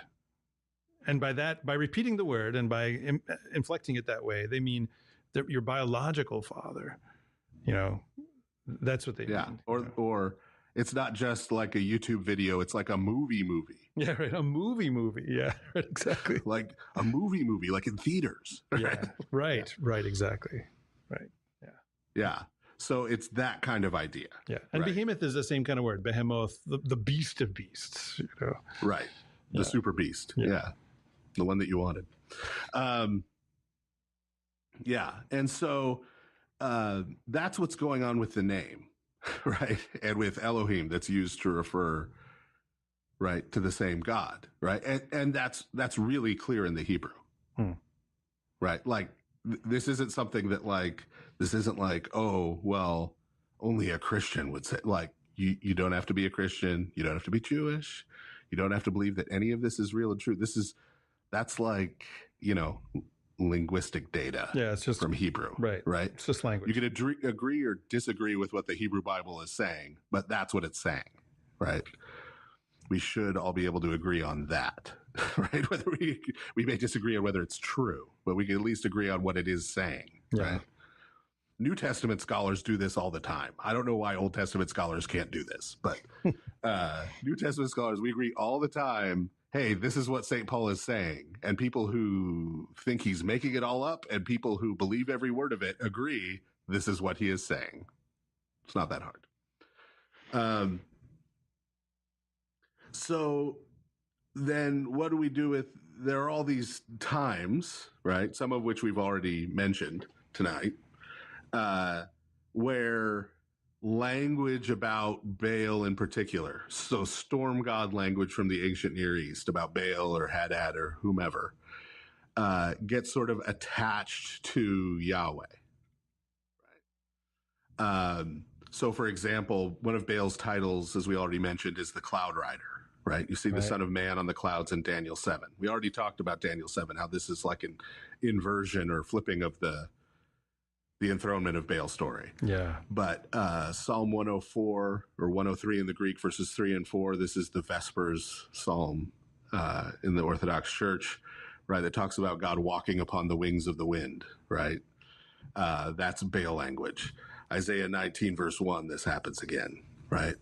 Or Baal's defeat of Leviathan, of Yam, of Nahar, right? That language is applied to Yahweh, the God of Israel, like in Psalm 74, 73 Greek, 89, 88 Greek, 93, 92 Greek, Job 26, 12 through 13. I feel like Jack Van Impe just rattling these off. Isaiah 51, 9 and 10, Isaiah 40, 26, 45, verse 12, right? These are all passages, you can look them up or you can just believe me, that talk about Yahweh defeating Leviathan or the sea or the rivers, right? Dominating them, commanding them, right? Ruling over them. That are things that the Baal cycle attributes to Baal, right? So you say, okay, well, that could be more evidence for that other theory, right? Just, Yahweh and Baal are like the same guy. Yeah. Right. Or, Thor is also parallel one guys who fights against the Midgard serpent, Yeah. These are all just the same guy. So here's the problem with that, right? Because the other view assumes that Yahweh was at some point in a pantheon with Baal. Right. And with these other gods, right? And so it doesn't make a whole heck of a lot of sense for the same attributes, the same deeds, the same titles to be ascribed to multiple gods within the same quote unquote pantheon. Because that's not how pantheons work. Pantheons are built by assimilation. The most you get, right, is where you get a kind of greater and lesser version of a thing. Like, for instance, Apollo, right, is a sun god. And he's got all these other things, but then he has Helios, his son, who kind of drives the thing, right. But you don't have like equal, deities that are the same kind of deity within a pantheon. Right. Because that's what happens when we have practical examples of assimilation, including the assimilation of Baal. Yeah, which we talked about. Right. Like that we talked about tonight. So when some new territory gets conquered or a new trade deal gets made or, enters into the consciousness of this larger unit, right, that already has this group of gods and goddesses, right, the attempt is made to fold it in, right? So if there's a god in the we'll say the major culture and the minor culture, if there's a god in the major culture that has these attributes and these titles and these deeds, and this new deity that's become aware of seems to have the same ones, they just get assimilated. Yeah. Right. So Baal becomes Zeus Boanerges. Right. Right. They say, okay, this is just a hypostasis of Zeus. Yeah. Right. So we do not have any ancient evidence of that kind of assimilation with Yahweh and Baal. Right. Right. Because if you say that's what we're looking at with those passages I just referenced, okay, see, Baal has been assimilated into Yahweh, then I say, okay, where's the rest of the pantheon in the Israelite literature we're reading? Yeah. Yeah, exactly. Yeah. In fact, the only times you ever get Israel worshiping other gods, it's explicitly foreign gods, and the whole thing is condemned. Right. Yeah. Right. And people like our friend Jezebel, Israel's neighbors, do not seem to recognize Yahweh as a hypostasis of Baal. Right. So that's going the other way. Yeah. So even the pagans aren't into it. So the pagans aren't trying to assimilate Yahweh into their local storm god. They recognize him as different. They recognize him as different. And there's antipathy, right? Yeah. Pagans are kind of famous for not really having antipathy toward each other's religions. But they have antipathy towards Israel and their religion. Right. Yeah. Which shows us that at the stage of these contacts, right, which go back far before the exile, centuries before the exile, by the way, there is seen to be something incompatible about at least a particular version of the worship of Yahweh and these other gods. But even in a place like the northern kingdom of Israel, where they're worshiping Yahweh with golden calves, Jezebel doesn't seem to think that Baal and Yahweh can be assimilated to each other. Yeah, even with that common calf or bull, thing going on. So the attributes and the deeds and the titles that were ascribed to Yahweh, even in the northern kingdom post Jeroboam son of Nebat, were not seen by ancient people who worshipped Baal to be a version of Baal. The guy whose name gets, becomes emblematic, the sin of Jeroboam. Right. Yeah. Right. So for modern scholars to do this, they have to be really sloppy, and they have to ignore the people who actually practice these religions. And all the evidence we have about it. Yeah. Right. There's also no evidence of sort of disassimilation. Yeah, which is that one God splitting out into sort of multiple images. So we have that evidence with we talked about it, Baal and Haddad, right? We have this Baal Haddad, right, in the very earliest sources, right? And we see that this same then sort of spirit, the same sort of being, is referred to as Baal in one place and Haddad in the neighboring place, right? But we not only have evidence of that split, but following the split in name, the Syrians and the Phoenicians they acknowledge, yes, this is the same guy. Right? So even though they might not know the history that at one point the two names were directly ascribed to one being, they still have the idea, which again, no one in the ancient world had about Yahweh, the God of Israel. Yeah. Now, this is storm god in particular, but we don't have to be. We can say the same thing. The only reason we're treating with storm god is that that's the current scholarly consensus based on nothing. Yeah. Right. And it's kind of a fun theme. There's just as much sort of borrowed language like this about other gods in other nations, right? So we've mentioned before on the show, every time Egypt comes up in the Old Testament, there are all these references to the right arm, starting with the Song of the Sea, right? After the passage through the Red Sea, but going all the way through into the latter prophets. When they talk about Egypt, they talk about Yahweh breaking the right arm of Egypt. Right, because the right arm of Egypt, or the right arm of Re, was one of the titles given to, at different points, the war god of Egypt and the Pharaoh. Right, and there's this language of Yahweh doing mighty acts with his right arm.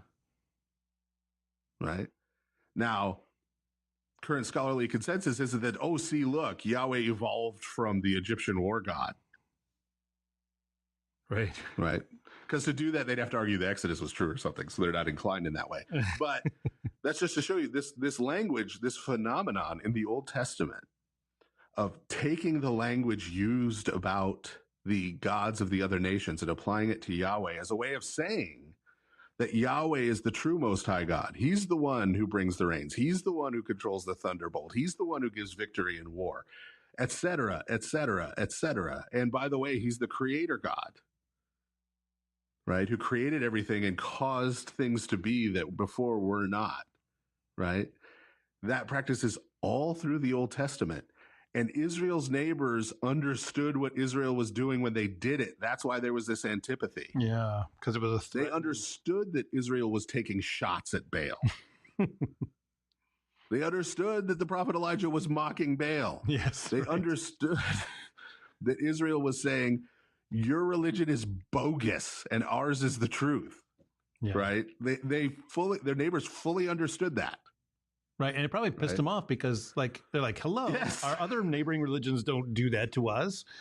We're fine with, they want to worship their gods. We worship our gods, whatever. Yeah. Yes. You see this when Sennacherib shows up to lay siege to Jerusalem for the Assyrians. Right. And he says to them, he's like, I know you've got your God who you think is going to protect you, but lots of cities I've destroyed had gods. Yeah. Right. And then, things don't go so well for old Sennacherib. But, right. But Israel's neighbors understood what was going on. Yeah. And Right. then there's this constant refrain, like it's over and over, especially in the Old Testament, but then you get echoes of it and, repackaging of it in the New Testament. Who among the gods is like unto thou, O Lord? Like there's this constant rhetorical question being asked, or occasionally, the statement being made that God is different from all the rest, like none of them are like him. Right. Because there's no modern monotheism going on. Right. And then, what you especially get, and you get this in the Old Testament too, but especially like the New Testament, for instance, I think of St. Paul's, comments on the Areopagus, where he says, this is the God who made all things, right? There's he's the creator, which pagan gods don't make that claim. They kind of reside within the world. I mean, there sometimes are that they were involved in creation, right? But not that there's one who made everything, He does more than that in Athens. Yeah. Oh, yeah, sure. St. Paul continues this trend. He quotes a hymn to Zeus and applies it to Yahweh, the God of Israel. Exactly. Yeah. And says, this is the one who actually made all men from one man and who actually, in whom we live and move and have our being. Yeah. Yeah. Right. Not your boy, Zeus. Right. Right. Yeah. So this is totally clear. And so what I just did in not even that long a time, especially for this show, is lay out a bunch of evidence and an argument,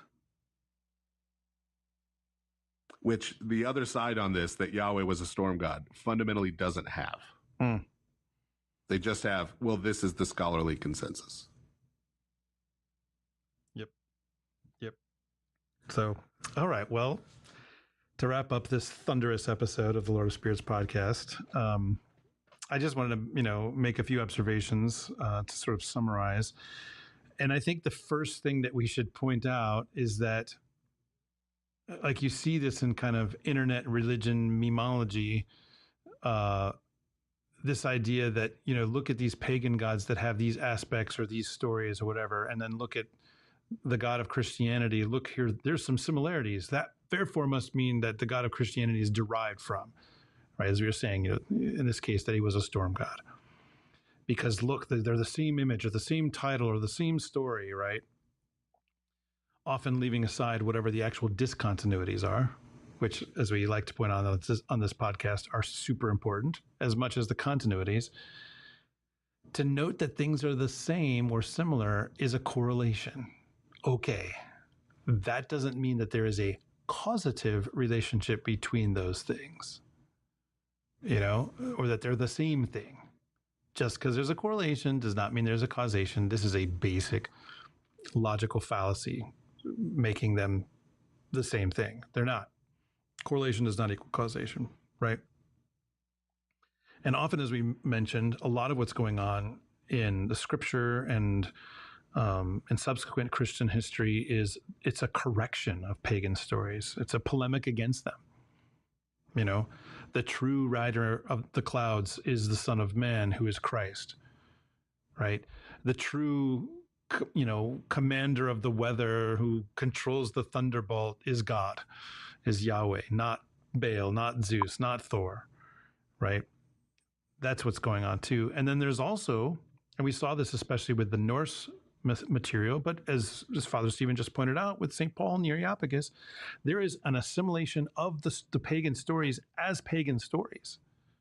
We'll take that and we're going to use it to our purposes, right? So St. Paul is just quoting a little verse and he's saying this actually applies to Yahweh, the God of Israel, but you get Norse Christians telling pagan stories sometimes for the purpose of, poetry, right? But he didn't see a problem with it. He didn't see it as a sinful thing to do as a Christian, surrounded by Christians. Like he wasn't trying to make nice with any pagans. There weren't any around. It wasn't a kind of ecumenical gesture, They felt that these stories were helpful within their Christian context, right? And many of the stories are told sometimes as an example of what not to do, sometimes saying, you can emulate and admire this heroism, this virtue, this perseverance, whatever it is. And they were just doing, and we didn't mention this yet in this episode, but they were just doing exactly what St. Basil in his very famous address to young men on the right use of Greek literature. By that, he means Homer and Hesiod and so on, that there is a right use of these things, right?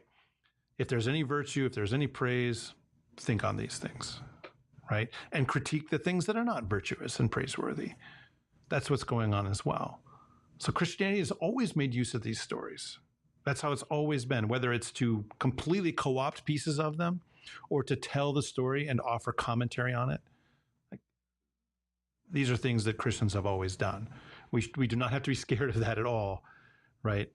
I saw someone actually commenting on this show and saying, you know, these guys are using pagan mythology to try to, quote unquote, re-enchant the world. And with this sort of implication of like, they're encouraging people to become interested in paganism. By no means. By no means. What I encourage people to do is to become interested in stories, to become interested in the way that Christianity has used paganism, right? Which always includes this polemic against the gods, right? It's not about smuggling anything in or making nice or any of that stuff. Always includes that. Who among the gods is like unto thou, O Lord? No one at all, right? So understanding all that, then we can make an application of this kind of thing ourselves as we interpret this world and its stories and use them for preaching the gospel. Like we mentioned a bunch of times, Marvel Comics, the Marvel Cinematic Universe, especially when we talk about Norse stuff. And you can tell that my opinion of that is lower than the Norse mythological stories. But, you know, I like watching those movies. I have read those comic books. And I find them useful, right? It is a place that we can have conversations that can lead to a conversation about the gospel or lead to discussions of virtue or whatever it might be, and critique the characters and, you know, say this one is good, this one did something that was not so good, right? We can subvert even stories that may be by their creators intended to be subversive. We can subvert the subversion because Christianity has always done that. It's okay to continue doing it, especially because we know that we have the great hope of the resurrection, that we know that Christ has won the victory, that he is the one who has defeated the serpent. He actually did do that. And that his enemy, our enemy, death, its power has been broken forever. Since we know that, then none of the rest of this has to threaten us. And indeed, we can make use of it because, again, that is what Christianity has always done. Father Stephen?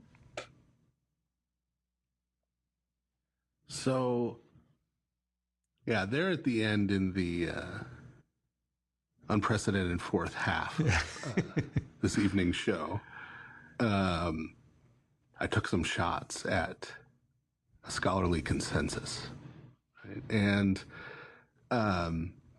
we've talked before about how, thanks to our 19th century German friends, pretty much all of academic scholarship has been transformed into sort of a Wissenschaft, a scientific mode, a mode of aping the procedures of science. And that's had a lot of really bad results in a lot of ways because a lot of fields have been turned into pseudoscience, essentially, by trying to use a methodology that isn't really compatible with the field of inquiry. But one positive effect that it could have had, which unfortunately in a lot of cases it doesn't, would be that the term scholarly consensus would be interpreted as a bullseye. Something being the scholarly consensus would make it a target. Yeah. And this is true in science, right? Everybody wants to be Einstein and come along and overturn the consensus of Newtonian physics, right? And you could prove that everyone wants to be that guy because what did Stephen Hawking do? He started going after the consensus around Einstein on several topics, right?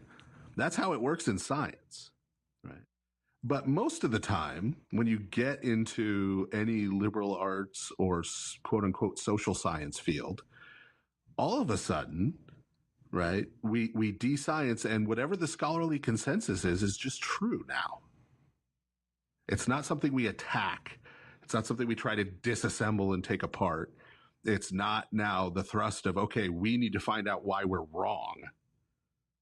Maybe completely wrong. And this boils down outside of scholarship. What you find in a lot of academia at the graduate school level is that Glory to Jesus Christ, glory forever. You're listening to AncientFaithRadio.com. Earlier this summer, Ancient Faith Ministries announced the formation of Ancient Faith Kids, a new division dedicated to creating content for children ages 4 to 14. We are in the process of producing 100 short videos that can be used by Sunday school teachers, parents, homeschoolers, and kids like me to learn about our Orthodox faith in a fun way.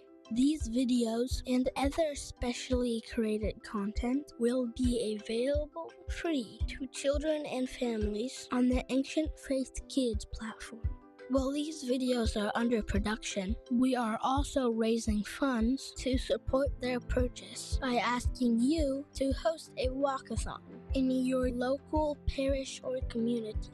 Your walkathon can happen on any convenient date during the month of October or the first 2 weeks of November if you preferred. Just let us know you're doing it by signing up. We will provide materials for your use, including posters, organizing instructions, and pledge sheets for participants.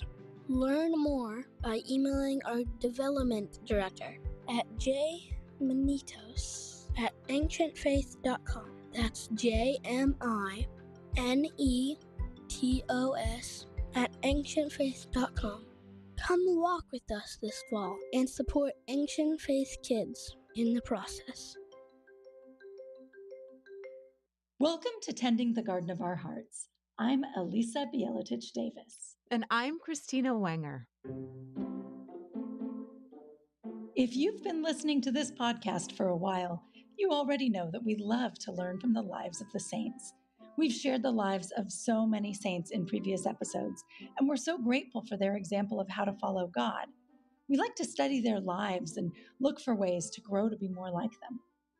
We are so excited about this brand new book that Ancient Faith has just published.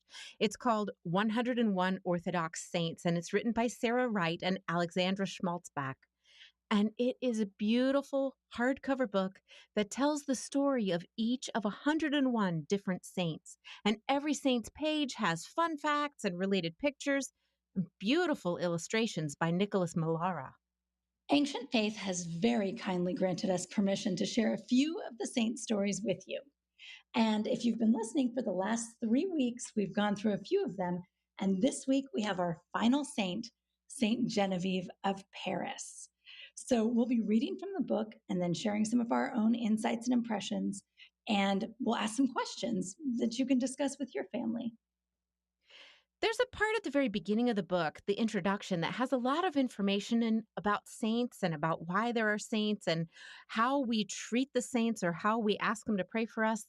One of the sections that's in there is called We Are All Called to Be Saints. It's on page 7. And